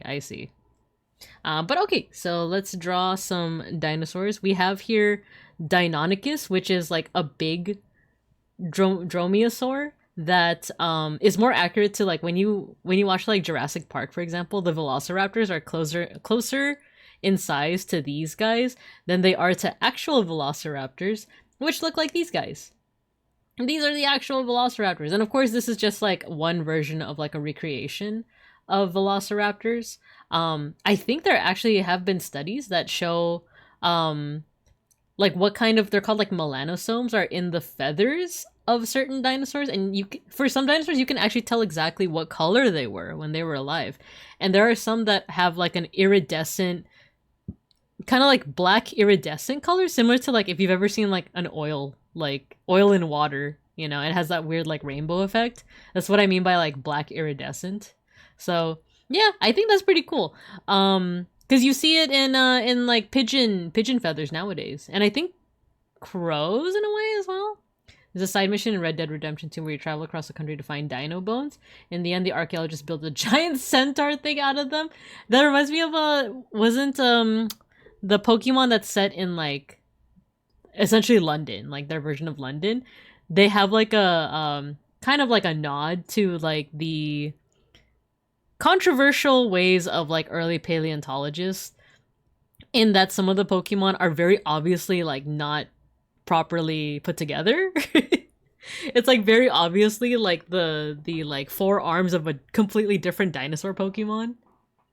It's meant to be a parody of the very, yeah, exactly like the inaccurate archaeology of the day. Yeah, because like when you start like paleontology is just kind of like a hobby for me. It's definitely not like something that I have done as part of my career, because that's more of like art history and stuff. But like now that I'm like studying it a little bit more, it is very interesting to see like, yeah, there is a lot of like inaccurate archaeology, like especially when you go back to like late 19th century, like the 1800s and stuff like that. But little by little, it has been getting like more and more like I guess as paleo accurate as you can get, but also there's just been a little bit more like exploration of certain ideas. Like the whole, like it wasn't too long ago that the ideas of dinosaurs with feathers was like controversial for its time, and now it's like pretty widely accepted, except for like those few Jurassic Park like diehards that are like, no. Dinosaurs did not have feathers because it doesn't look as scary. And to which I say, like, you've never been chased by a goose before, have you?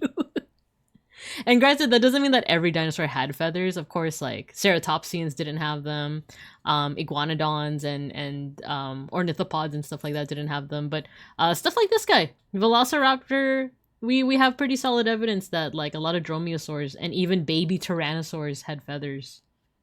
Actually, not solid evidence on the Tyrannosaurus, but there is one type of Tyrannosaurus called Tyrannosaurus that has evidence of having feathers. Let's see. The reference is cool, but I wish we could get the real versions too, because they had some cool design. Yeah, 100%. I remember playing it and being like, so when do we get like the actual like version of it? Not to mention all the Pokedex entries are like, every moment of this Pokemon's life is in pain. Oh no. Gotta go, my internet died randomly. No worries, real Kayla Gala. No worries at all. let's let's draw. Let's draw. Let me start a new layer. And then we're just, ooh, make it a little bit smaller. Okay, let's do this. We're gonna make it as close to the skeleton as possible. We're gonna shrink wrap it. And then we'll see where we go from there. Because once we shrink wrap it, then you might see some similarities to some famous movies. Okay, maybe I should widen the tail out just a little bit so that the hip bone doesn't just look like something inappropriate. Or actually, that's the hip bone, isn't it? Like both these and this is both like the hip bone. So actually, maybe we should do this. Wait, is it the hip? What is that? I think it is the hip bone. I'll never understand people who are disappointed when dinos aren't bloodthirsty murder monsters. Exactly, it's like they're just like animals, you know? Can you imagine aliens like years from now being like, no, I refuse to believe that whales were just chilling in the ocean. They had to have been murdering. Like, I mean, technically they are, like, I guess killing a whole bunch of krill a day, but it's more of the krill are just, they happen to be swimming into their deaths. You know? No, blue whales have to be monsters. Okay, we got some legs.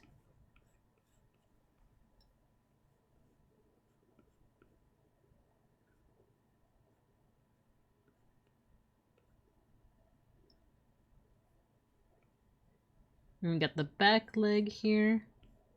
Oh, and his claws are out. His claws are out. The arms are also pretty far out as well.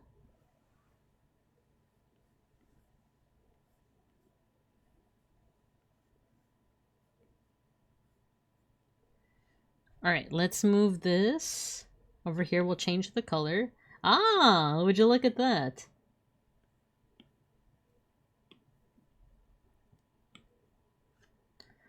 Let's change this to a darker color. Fill layer. There we go. We have our Deinonychus, our shrink-wrapped Deinonychus. Or sharks with all their teeth. Yeah, sometimes sharks be derpy. They're just more confused and hungry than anything.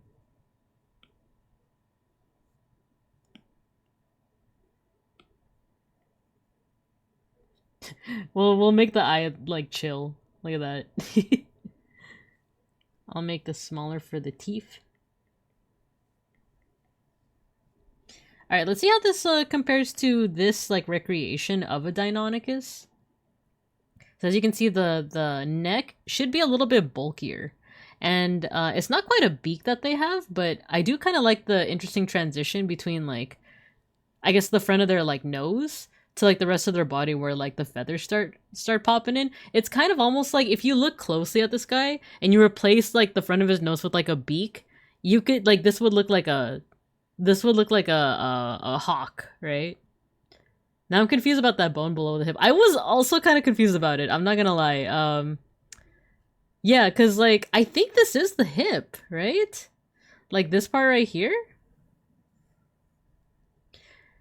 One part that is, like, kind of confusing to me is that when you first learn and, like, study dinosaurs, they divide dinosaurs into two groups. One of them is the ornithischians, which is called, like, the bird hip dinosaurs, and the other is the saurischians, which is the lizard hip dinosaurs. Let me see if I can, like, recreate it.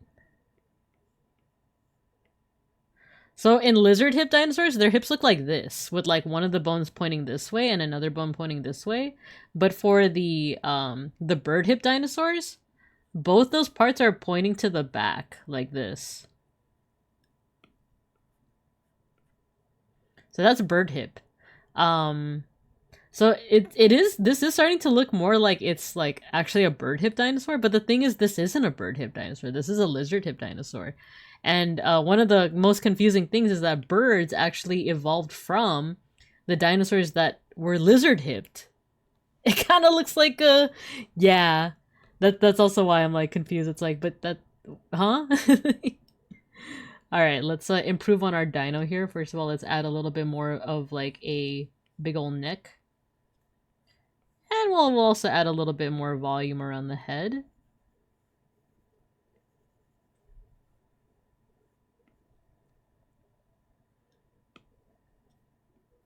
I think in general, the body just has to be a little bit more like beefy.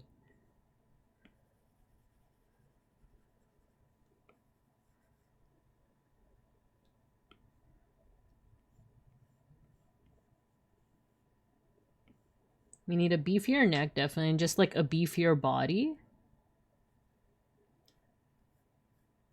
Because that like big hip bone leads me to believe that like this whole part of the body is just like big and like robust.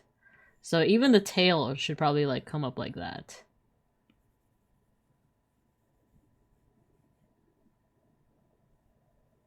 There we go.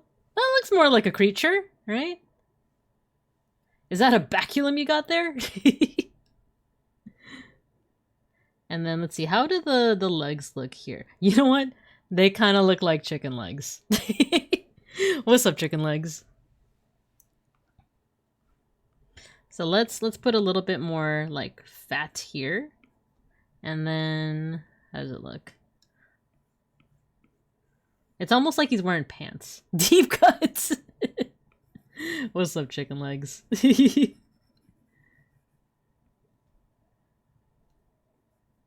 How does the back leg look? Ah, it kind of comes out like that.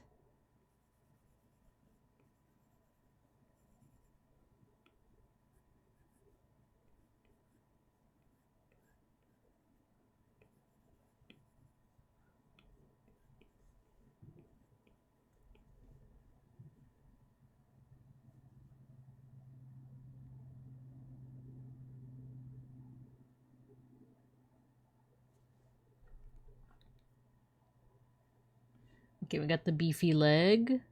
Oh, and you know what? The claw also has to be kind of beefy.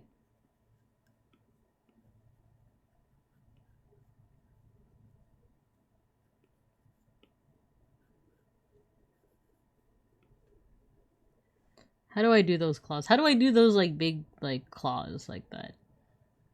It really does look like not necessarily a chicken, but just like a like have you ever seen those like moa birds, like the ostriches and emus and stuff?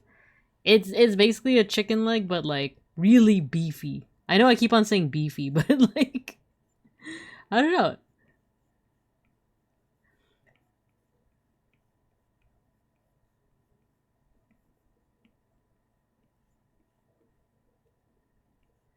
Oops, the eraser is a little too big.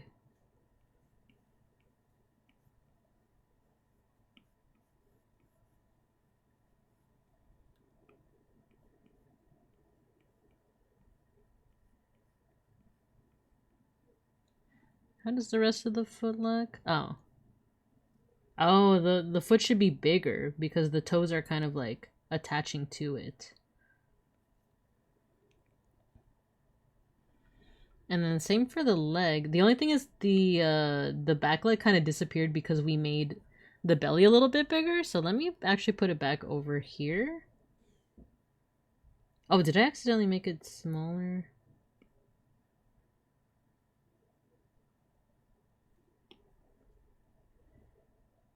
Ah, I see. Oh, so we don't see most of the back foot at all. We just see like we just see the foot.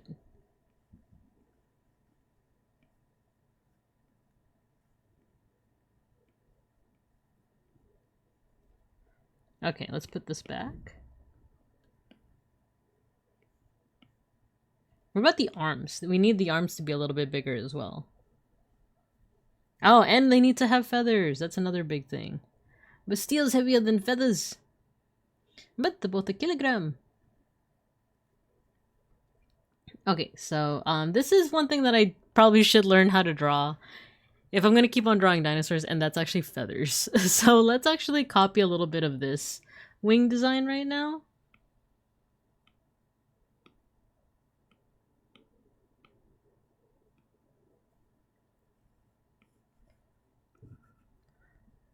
'Cause after all, one of the best ways to learn how to draw something is to try it out.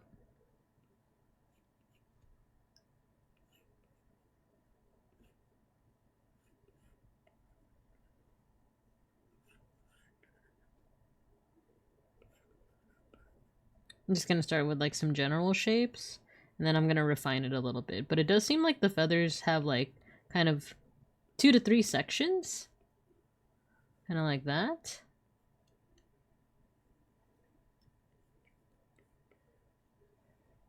And then the claw. Oh, this, you actually see the second claw down here too.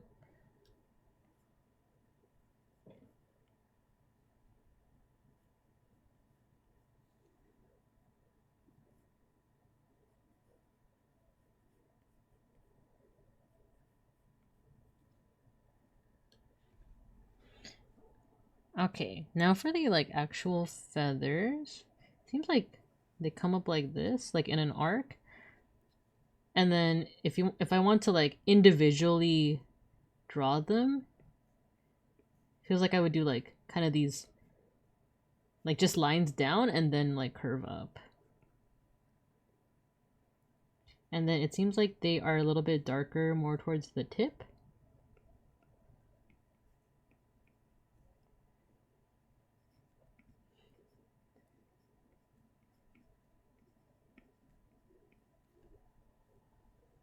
Okay, then there's like a second layer.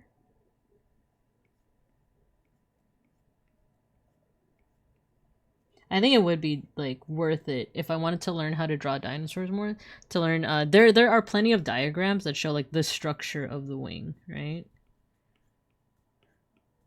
And I remember when I was like finishing up at work today, I remember like walking into like the parking lot and looking up because there was like crows and I heard them like squawking and stuff.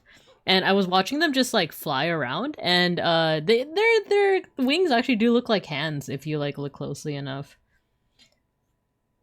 And I know that a lot of animators take advantage of that, right? Like they make it so that the wings have, you know, it almost looks like that they have like 5 digits, so they can animate them, you know, doing a lot of the same gestures that like humans would.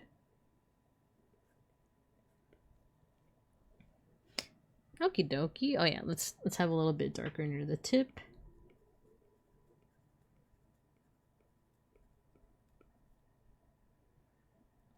And then let's also get like the curve of like this area in here.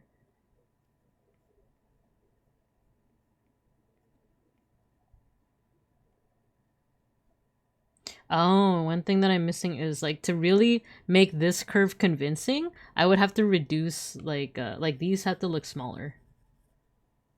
Very dexterous feathers, exactly. So these actually have to get a little bit smaller to give it kind of like an illusion of like perspective.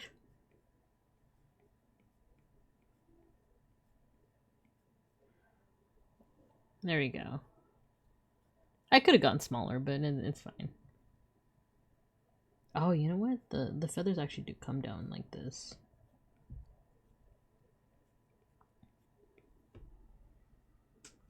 Okie dokie.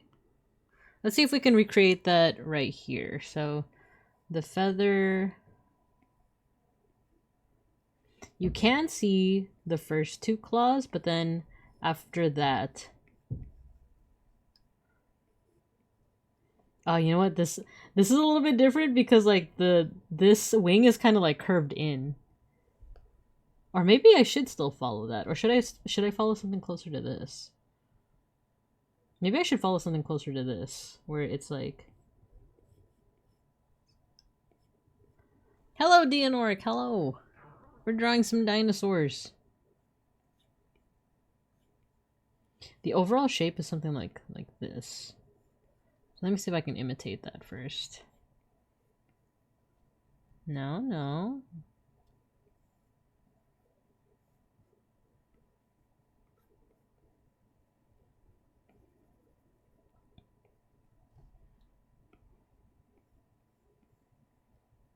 Alright, let's see if this works.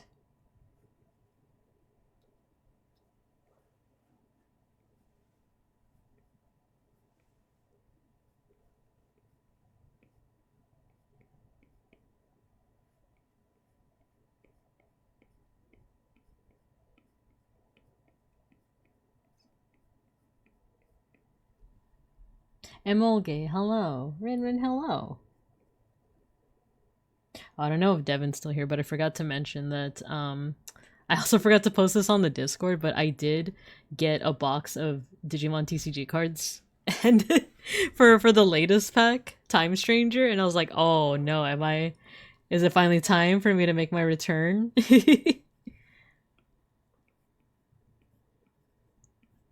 That's right, I got some Time Stranger cards. I might be back in it, guys. I might be back in it, Bibin Cubs. We might have our Digi Mondays back.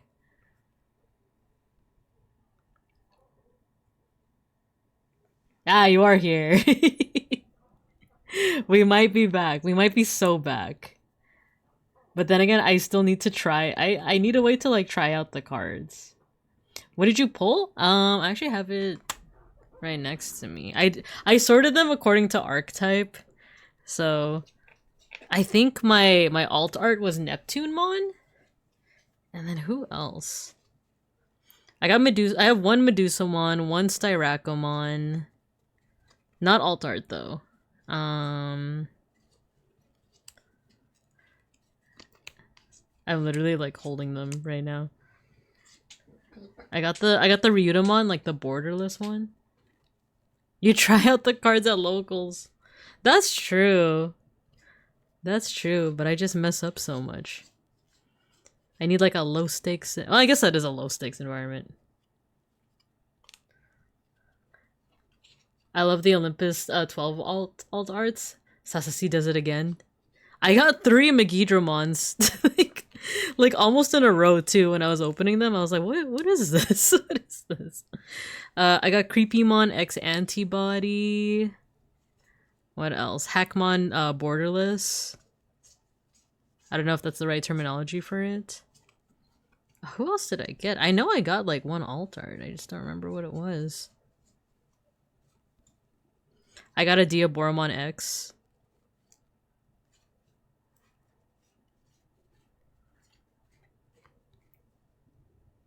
Titamon, Skullbalukimon. I think it was Neptunemon that was the alt art.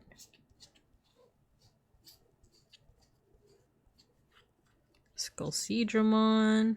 Huh, where did I put it?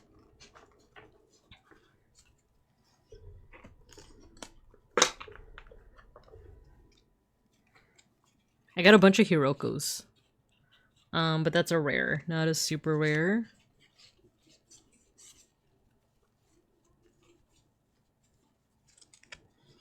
And I did get a Minervamon as well. I don't think it's alt. No, it's not alt art. Oh, it's Elecmon. I got an Elecmon alt art. Locals is low stakes, but if you want just practice, just message the Discord that you want to practice and say when you're free, people will show up. That's true. That is true. I think that's the big thing is that I am usually like not free on Saturdays and Thursdays anymore. But if there's other days, like Sundays, my sun, my light. I did get the Elecmon, and then Venusmon, not alt art. And then yeah, it is Neptunemon. I did get the Neptunemon alt art. I did not get Mercurymon. Was there even a Mercurymon in this pack? I am very tempted to get another box though. If I'm being super honest. Master Blintmon, 2 of those, a couple in between theaters. I need to check out what other people pulled as well.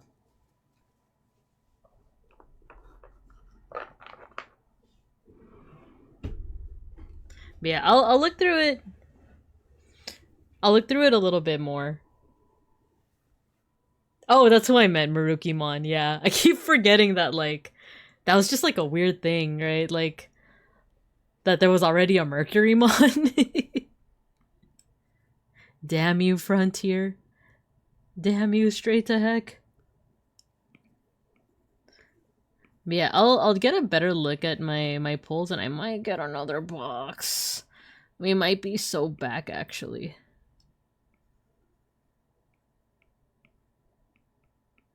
Because I do feel like with my small hiatus away from whatchamacallit, from locals, I do feel like some of the information has flown out of my brain.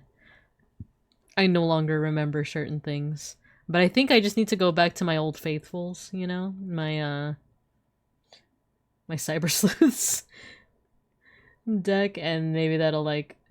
Oh, that's not how the tail looks. What am I doing? Let's copy.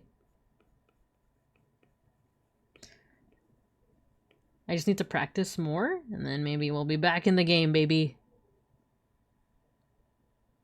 Sounds like a good box. I was just excited to get some, like, more Time Stranger cards. It's okay, the meta is very different. Everyone's vibing with the different TS builds right now, so we're all learning. Nice! I am unfortunately busy this Saturday with a friend event, but I have seen that people like do go like on days that aren't locals. Does that mean DC Go practice? Yeah, it just might be. It just might be. The only thing is that DC Go is so slow to update, and I think it's because they stopped. What was it again? They stopped having like a dedicated team to do the updates. Why am I having so much trouble with the tail? I'm having so much trouble with just like the tail. And for what? Friday is just vibes at always, and Sunday is locals. Maybe I should do always.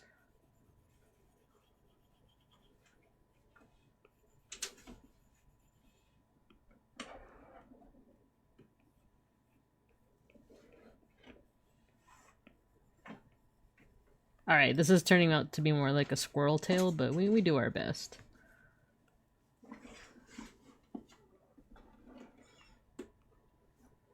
The only thing is, the other place is, I realized I accidentally said certain names, but, the other place is closer to me. The other place is a little, out of the way. I never go to their, go because magic is... Oh, Fridays is magic night, and their locals is $10. Dang. Oh yeah, you know what? Let's add some feathers here. Or some fluff. You just add some fluff. And then what about... Oh, I see. Let's add some fluff here as well. There we go.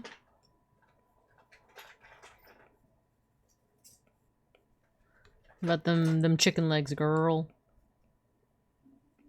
But yeah, I just need to go on a day where it's not necessarily locals and people are just down for the vibes.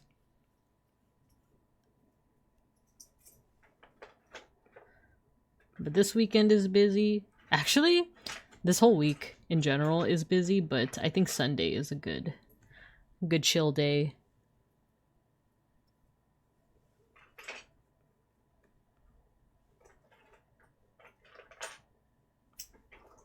This one needs to be a way more exaggerated. There we go. 'Cause that's the big thing with, like, raptors, is that they got the big old, like, sickle foot.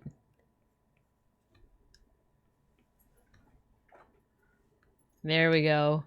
We got something. Oh, we also have an ad break in 20 seconds. I didn't even notice. Feel free to delete my message. Yeah, no worries. I didn't realize it until afterwards. You're good. Let me just whoopsie poopsie. You're good, you're good.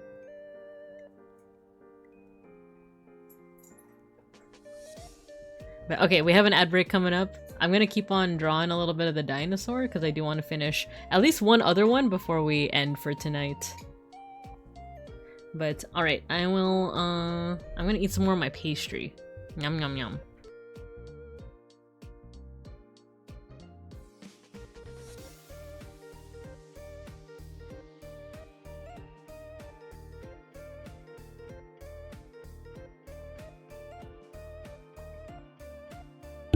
That's a good one. Yeah, that's a good way to say it.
Okay, we're back. Oh, and I forgot my tracking.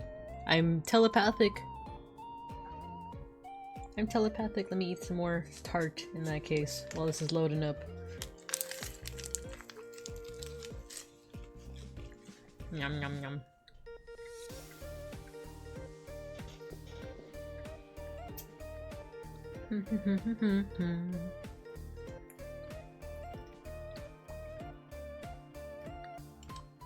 Okay, let's get back to class. Okay, let me actually put away the notes for... Put this away. And then let's make this guy a little bit bigger. Let's actually erase our other attempts at wings. Oh, and erase this too.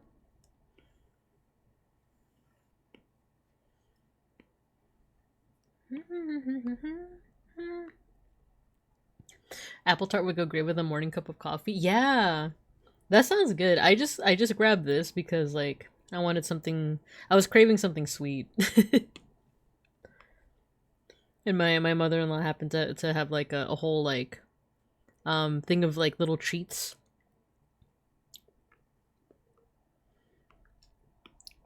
Cool. I'm actually digging how this is turning out. Oh wait, you know what? The claw should be more visible.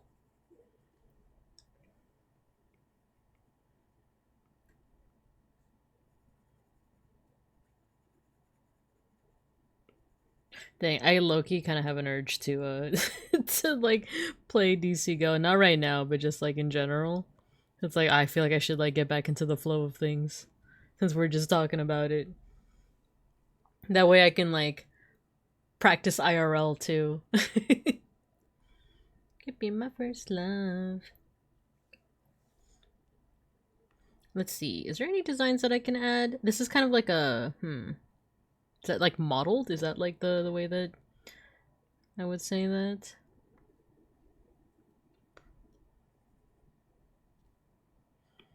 Let's do Big Softy.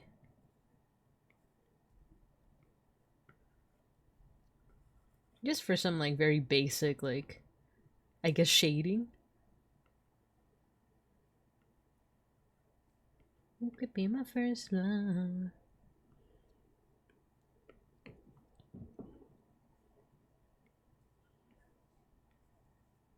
Oh, too dark.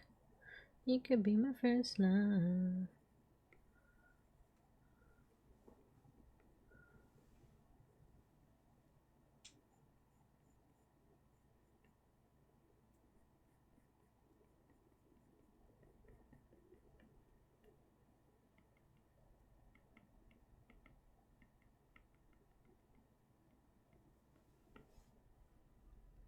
Okie dokie. We got ourselves a little Deinonychus. Very cute. We'll put him there, and then let's make a Velociraptor, and then we'll probably call it from there. Because I do have to go to a school site again tomorrow, so I do want to rest a little bit. Today was busy. I was supposed to schedule a doctor's appointment too, and I kind of forgot just because of like how much work I had when I got home today. The doctor's appointment is because lately, I don't know if it's because it's been like really dry. The thing is, it hasn't even been that cold. Like, it's been cold. It's been pretty cold here in California, but it cannot like compare to how cold it is literally everywhere else. Like, I know the East Coast is like going through it right now, right? But here, it was literally 80 degrees. Today, it was literally 80 degrees. But the thing is, it's been dry. It's been super dry, and my skin's just been acting up. Like, it's a little like... It's a little embarrassing to admit, but I've been kind of itchy. It was, yeah, it was 80. It was literally 80 today. It was 80 and like, but I'm dry. Like, my skin was dry. Where's our terrible winter storm? It's already getting back to spring weather. Yeah. Well, that actually kind of like works out better for like for my work because when it gets to the rainy season, then it gets like I have people calling out because like there are some places that we go to in California where it's just too like hilly and like there's like certain canyons and stuff that like there's mudslides.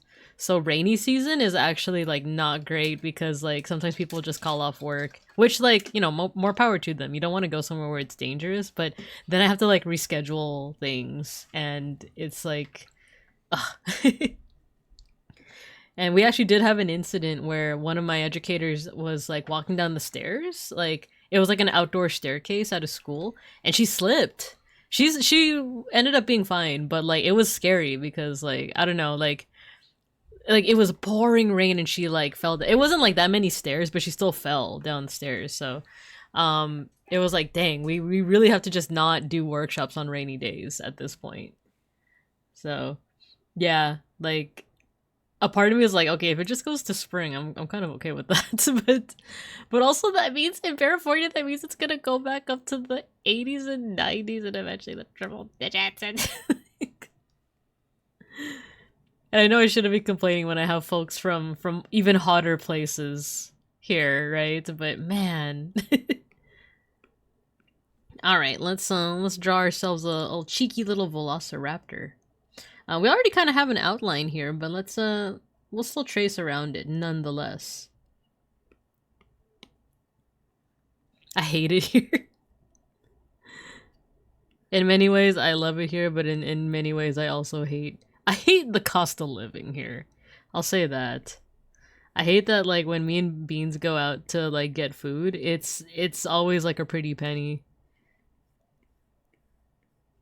It's good food, but it's so expensive.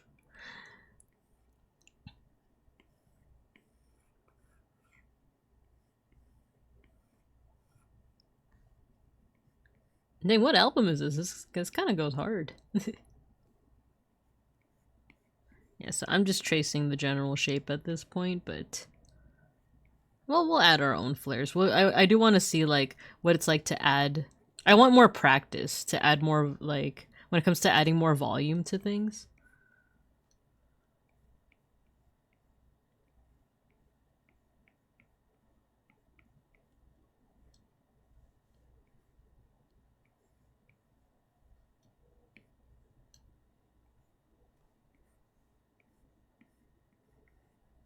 Because like the outline here doesn't have the wings and the feathers. Because steel's heavier than feathers. I'm just not made for this heat. That's true. Like, oh my gosh, the summer. Like, the summer. We're not built for the I'm not built for these summers.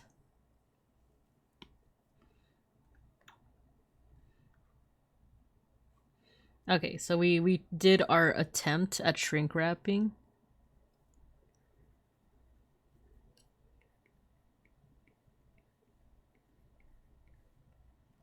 So let's add a little bit of volume to this.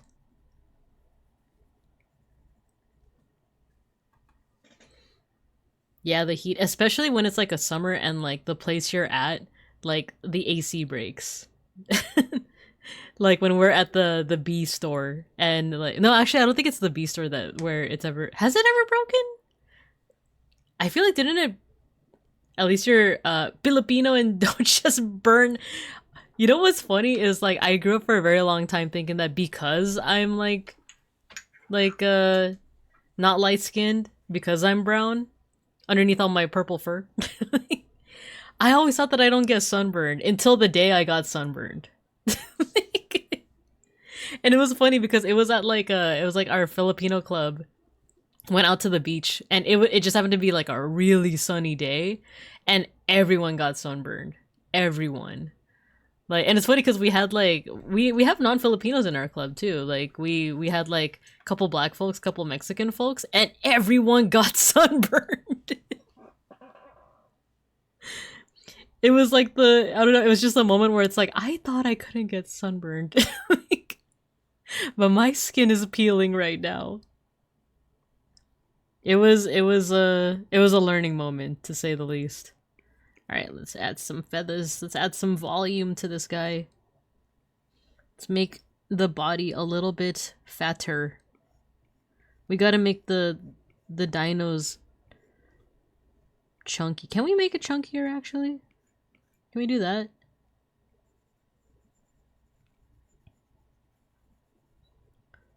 Because I feel like I'm not making them chunky enough.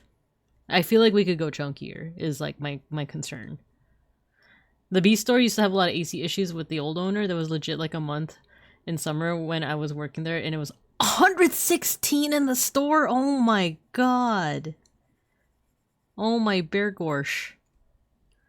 Dang. That's insane. Like, I would not be anywhere that was like, I've been in places that are like triple digits, but once it gets to like the 110s, that's when I'm like, I'm out. Like, I would not want that. Oh, that's interesting. The pelvis is like square shaped, or I guess like not like where the pubic bone would be. It's like it's square shaped. What the heck? So I guess we should keep doing that. But let's add some feathers. Wait, I think the brush needs to be a little bit bigger.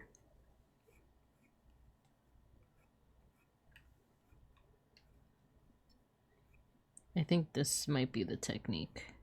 We add the lines first, and then we add a curve after. Like that. Ah, okay. Now we are cooking with gas.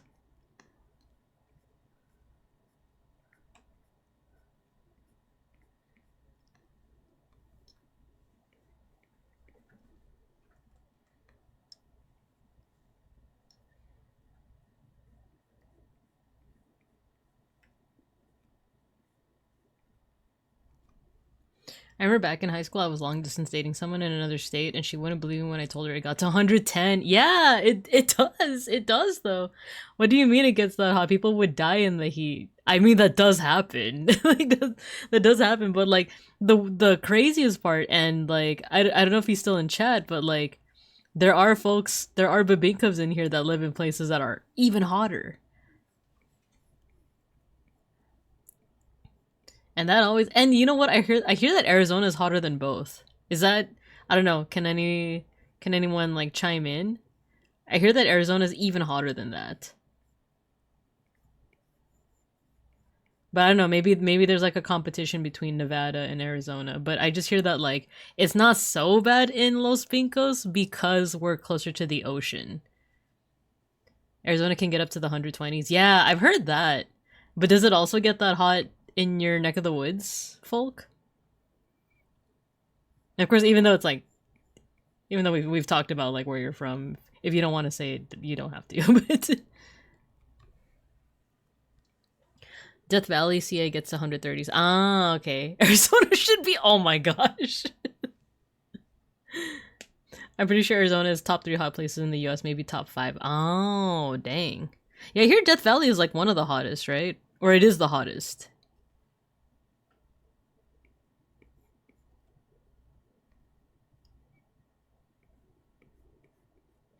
I remember seeing I don't know if it was like a tweet or what social media I happened to be on when I saw this, but it was a person being like, oh, on my weather app, I always put the coldest inhabited place, and the hottest inhabited place, just so that I know that it isn't that bad. Like, that where they live isn't that bad by comparison. Because I think the coldest is like, what is it? Yeah, Yakutsk, Russia or something, and then the hottest place is a place called like Marble Bar in, I want to say, Australia, right? Quick Google search tells me Death Valley is straight up the hottest. Oh, yeah, I feel like I have heard that like a lot of the records are in Death Valley. Let me refine the feathers a little bit more.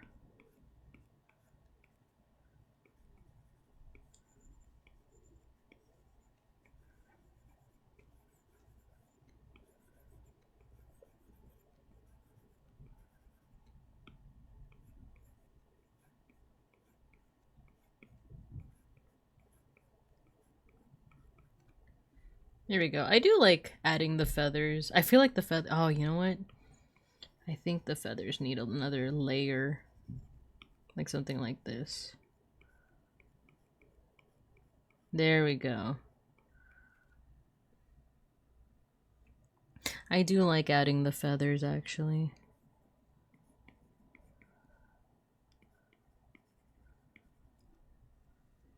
It do be called Death Valley for a reason. That's a good point.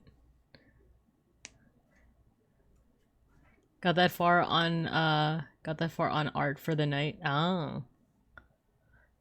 Did you were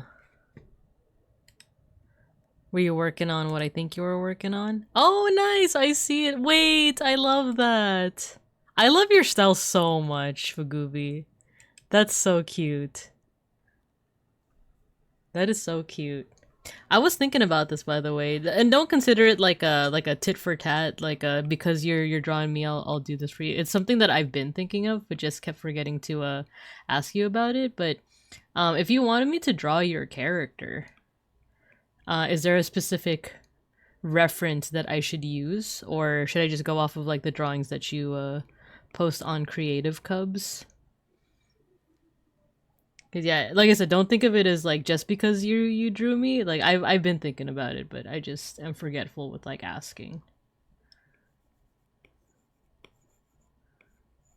Because I did used to do this thing where I would do pixel art of all of my friends' models and stuff, but I stopped for a while because I would always have trouble with specifically like drawing hair. Doing the pixel art for like hair.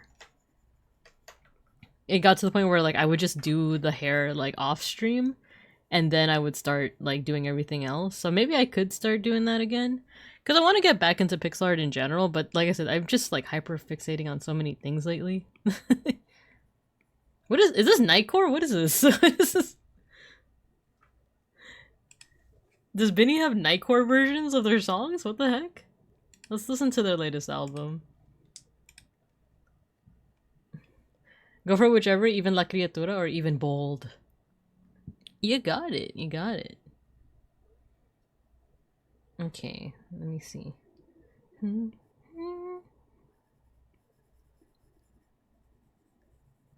You could be my first love.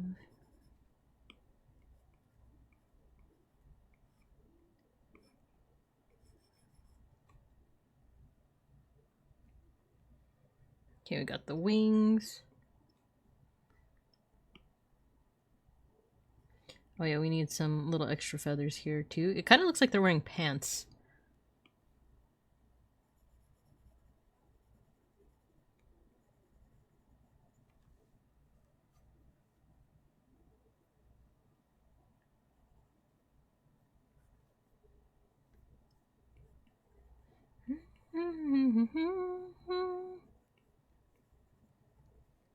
First love, you could be my first love.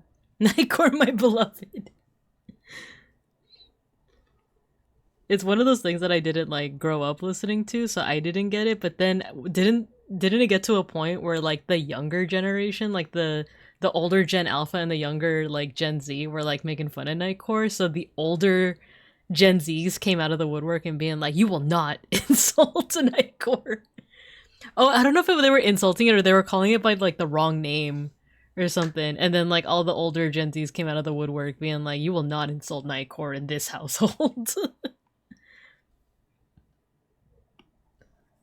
Might have even been younger millennials, but or both, you know.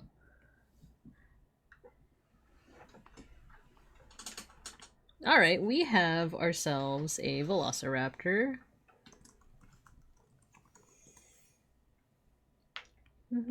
First love. Let's move the velociraptor down here. So realistically, it would be like this would be the size comparison of them.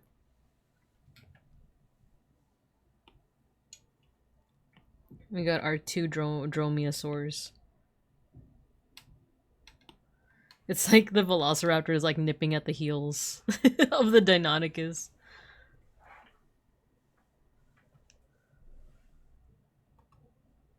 It's not sped up or TikTok version. It's Nightcore. Yeah, I think that's the exact one.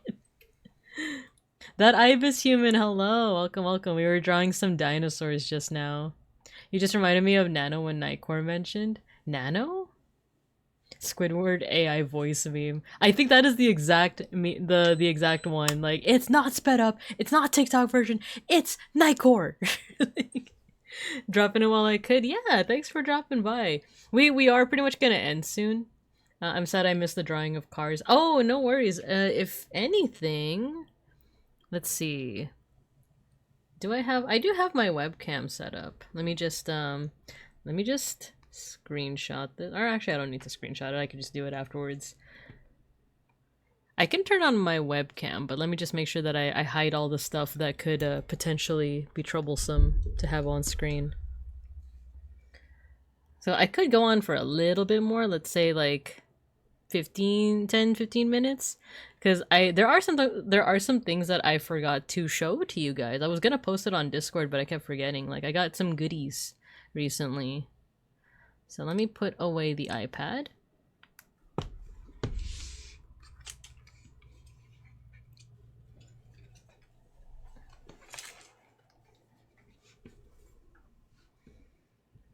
Let's see. I got the projector. We could turn on the webcam. Let me actually configure something first. Zoom in. Okay, and if I open this... Okay, we're good. We're safe. Okay, car drawings. Let me get my sketchbook out. No, my glasses. It's okay, I got him. Yeah, so my car studies so far are just the 1890s. I think this is actually 86. 1886. Webcam Digimon time. Wait, you're right. You are right, actually. I could show off the cards. The one thing is the webcam is trying to autofocus. Let me make sure it stops doing that. Stop with that autofocus. Is that a roadster? I am woefully, like, ignorant when it comes to, like, car types in general, so it could be, and I just wouldn't know it. I just wouldn't know it. But these are cars from the 1890s. They look more like horseless carriages. Then we get into stuff that looks more like an automobile, or in this case, like Santa's sleigh. Then we get into the late 19aughts. So this is 1908, 1910. And then we get into like the 1910s right here. So I think this is the last thing that I drew is the 1914 Stutz Bearcat. And then the Rolls Royce from 1919. So that means next time I do some drawings, it'll be the 1920s. I'm hoping to get to the 1930s by this Friday. I'm hoping to draw a car like at least once a day by this Friday, because we're going to be doing a style study, as in we're going to be like studying the fashion, art, design, and stuff of the 1930s. This is the sound of the Ford Motor Company out of business. Oh no. But yeah, that's actually all I have so far of those drawings. But another thing that I got from I went on a little Tokyo date with Beans. Oh, it is very reflective, but if I just sit right here.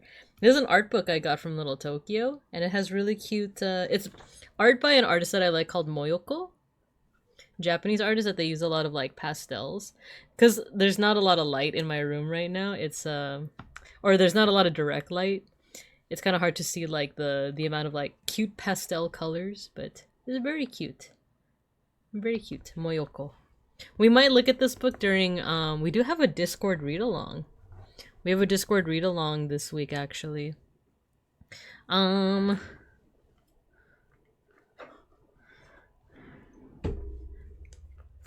Digimon.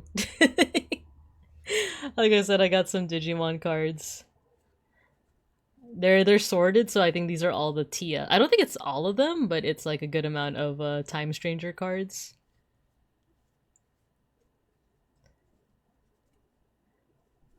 Got a fair amount of some different archetypes.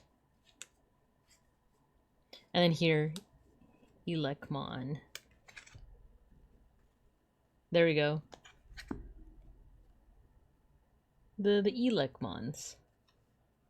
And then just a lone Aegeomon. 2 Aegeokusmons. And then let me get the one alt art. Gomamon with his with that expression, right?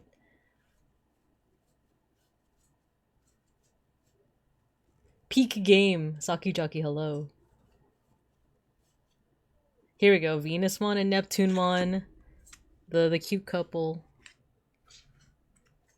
I can't wait for new Galactimon and Deep Police stuff. Ooh, I think this latest set has well, I don't know if it's Deep Police. I know it's Seekers.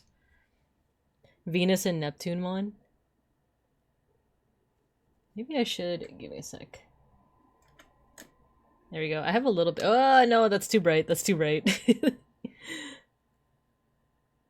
Usually I do hand cams in the daylight, so it's a little easier to see things. But yeah, we got alt art Neptunemon. We got Venusmon. I think that actually might have been my only like alt art pulls. But yeah, Time Stranger has I don't think it has Deep Police actually. I should look. But it does have new Seeker stuff.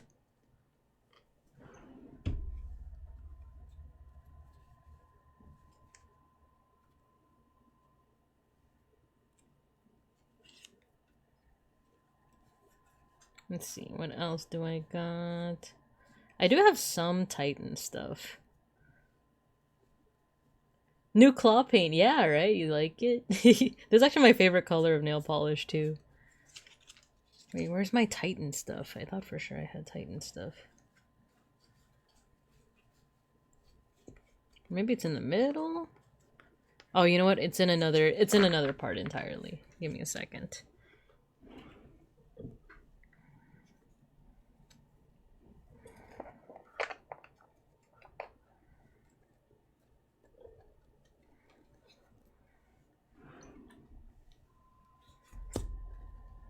Oh, here we go. Medusamon and Styrakomon. Hard to beat a deep red like that. Yeah, I love the deep red nail polish is like my favorite. Styrakomon, based off Styracosaurus, you know, and Medusamon. Oh, and Dreadnought. This picture alone, like I remember seeing it for the first time and being like, dang, maybe I gotta catch up on Liberator. Maybe I gotta catch up. Okay, I do have some Titans. Oh, here, Seekers. Oh, it is Deep Police. Yeah, this new set does have Deep Police.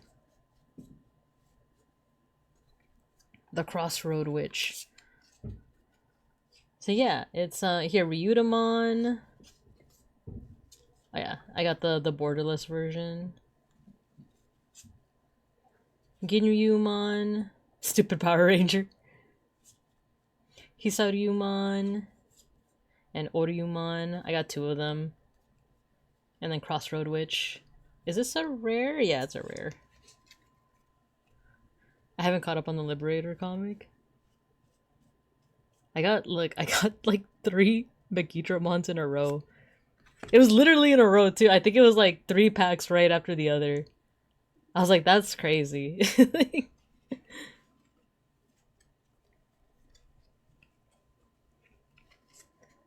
Cars are awesome. Building a silly little car called a PLP-50 for my sis because she is graduating art school. It's going to be Pokemon themed because they can't get enough of it. Aw, I love that.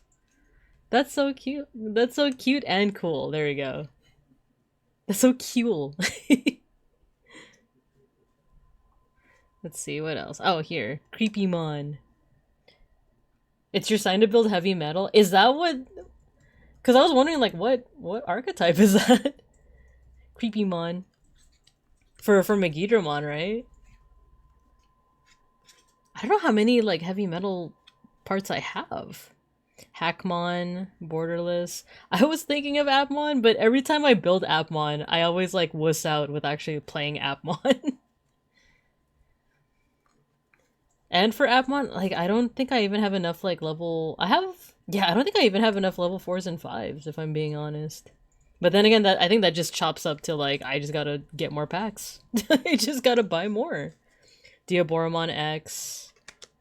Rosemon, this was part of the extra pack that came with it. So I got these two, Kotone and Rosemon. Oh, Dark Dragon would be an accurate name now? Maybe! I think I do have a fair amount, but I feel like no 4-ofs with, I need to look again. I honestly need to look again with how much I have. I need to look through my, my unbuilt decks. Oh, here we go. I do have Titan stuff. But not enough, to be honest. Because here, this is... I don't even have Titamon by itself. I just have Titamon. And then the Metal Greymons, Parrotmons, the Randomons and Calmaromons. I love this level 2 so much. I just realized how far back I am on episode 13. Part 1 out of episode 22. Liberate? Oh, how far? I think I'm only like a couple episodes out from catching up on Liberator. Oh, I do have Skullbalukimon. I just need Titamon. And another Skullbalukimon. Is it Baluki or Baluchi?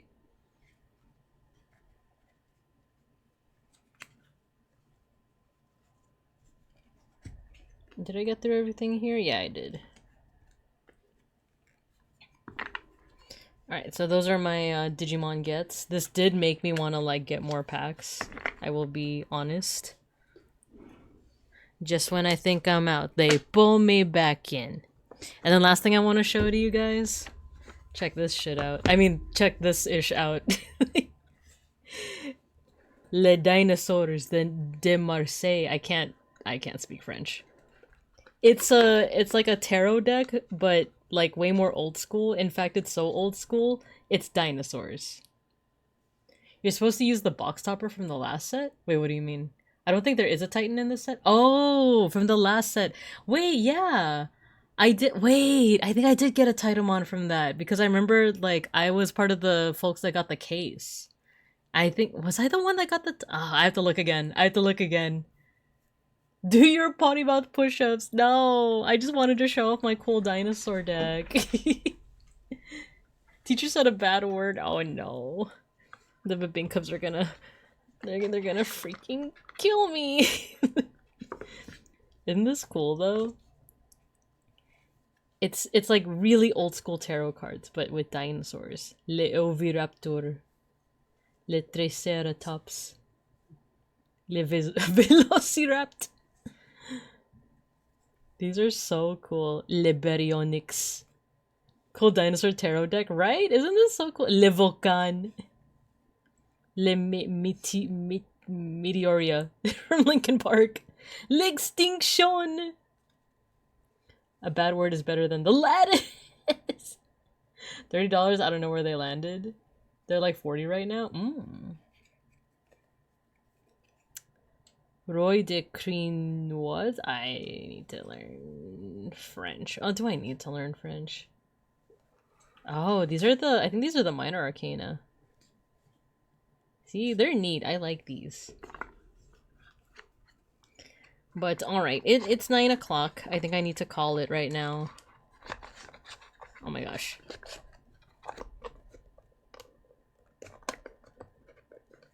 Oh my gosh, it's not going in the box. Latin is better than French and makes everything easier. That is true. I feel like I am pretty well acquainted with certain Latin roots. Not enough, honestly. But it does help a lot with like just figuring out like other words. Even in English, too. So I believe it. Alright, let me turn off that light. Let me turn off the webcam. And let's mosh, shall we? You guys ready for a mosh pit? You guys ready to open up this pit? What are we listening to today? It's been a while since I listened to Fox's Wedding. Oh my god, this guy that cooks too. Oh, wasn't there? I remember last time. I think Devin, you said there was a new Auto song. Is it this one? Enjeru Shiga. Open up the pit. As somebody who speaks German, English, Latin, and Arabic, it's hard. Ah, French is a little annoying. Let's open up this bit! Let's freaking do it! I think- oh wait, another- oh, the usewa. Usewa. Yeah! 7 days ago, probably. Wait, throwing things at me. Wait, throwing things. Alright. Mosh pit, you guys. Ado! That's right. If you've never moshed with us before, all you gotta do is once you hear the music, go ahead and start spamming your favorite emotes. I'm gonna make your little avatars on the floor there fight each other. There's no correlation between who spams the most emotes and who wins the mosh pit. It's RNG and it's not rigged. So get to moshing. Experiencing interruptions? Find out why. It's because I have ad block.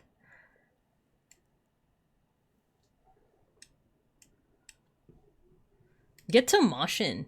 It's not rigged. It just started. Open up the freaking pit. While I try to find someone to raid into.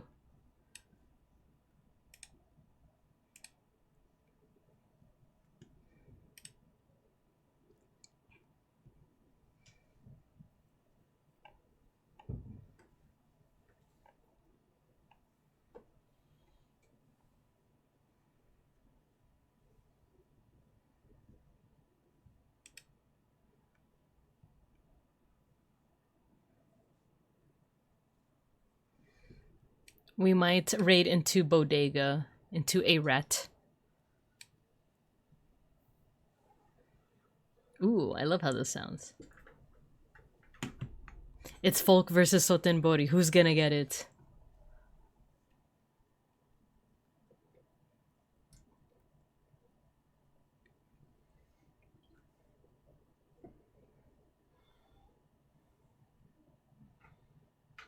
It's Folk! Let's go! It's okay, Sotenbori. You'll get him next time. Which is right now.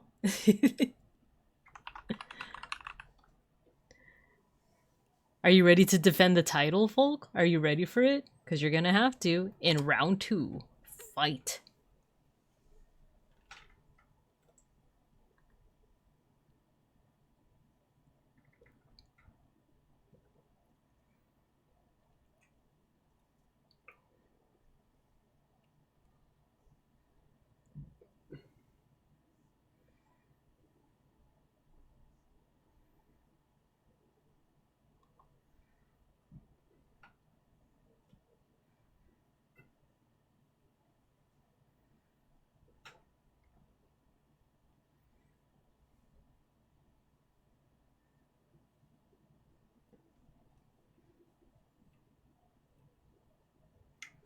Oh, it's Fugubi versus that. Oh, it's that Ibis human! Wins the second round. Let's go. Maybe there is a correlation between who spams the most emotes and who wins the mosh pit.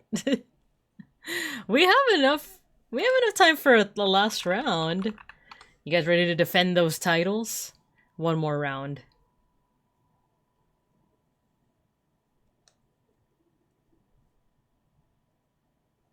Defend those titles.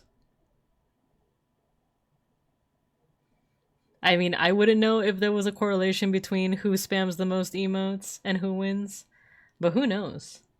The nose knows.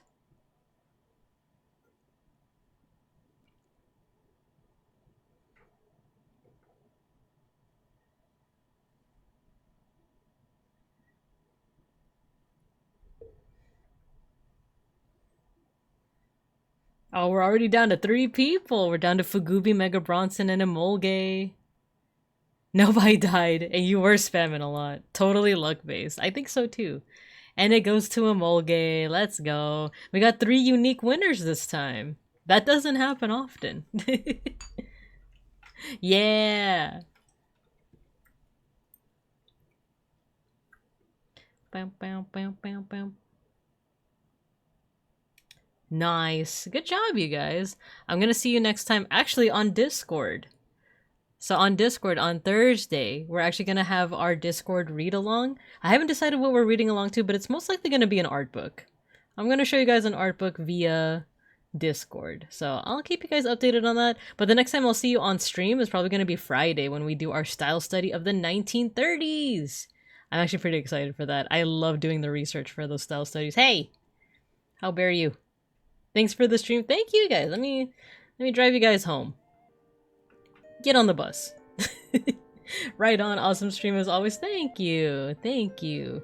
We're gonna go ahead and raid into a rat. We're gonna raid into Bodega Rat. She is currently doing ASMR. I think she's reading a book. If that's allowed, maybe I should just do my read-alongs on stream, but that's a conversation for another time. But peace and love. We're gonna go ahead and raid.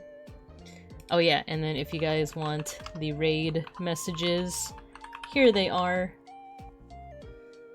If you're not subscribed, you have the raid free. If you are subscribed, you got the Sun Bear raid. But ready? I hope you guys have a good morning, afternoon, and evening. And as always, I'll see you guys when I see you guys. Bye-bye. We raid.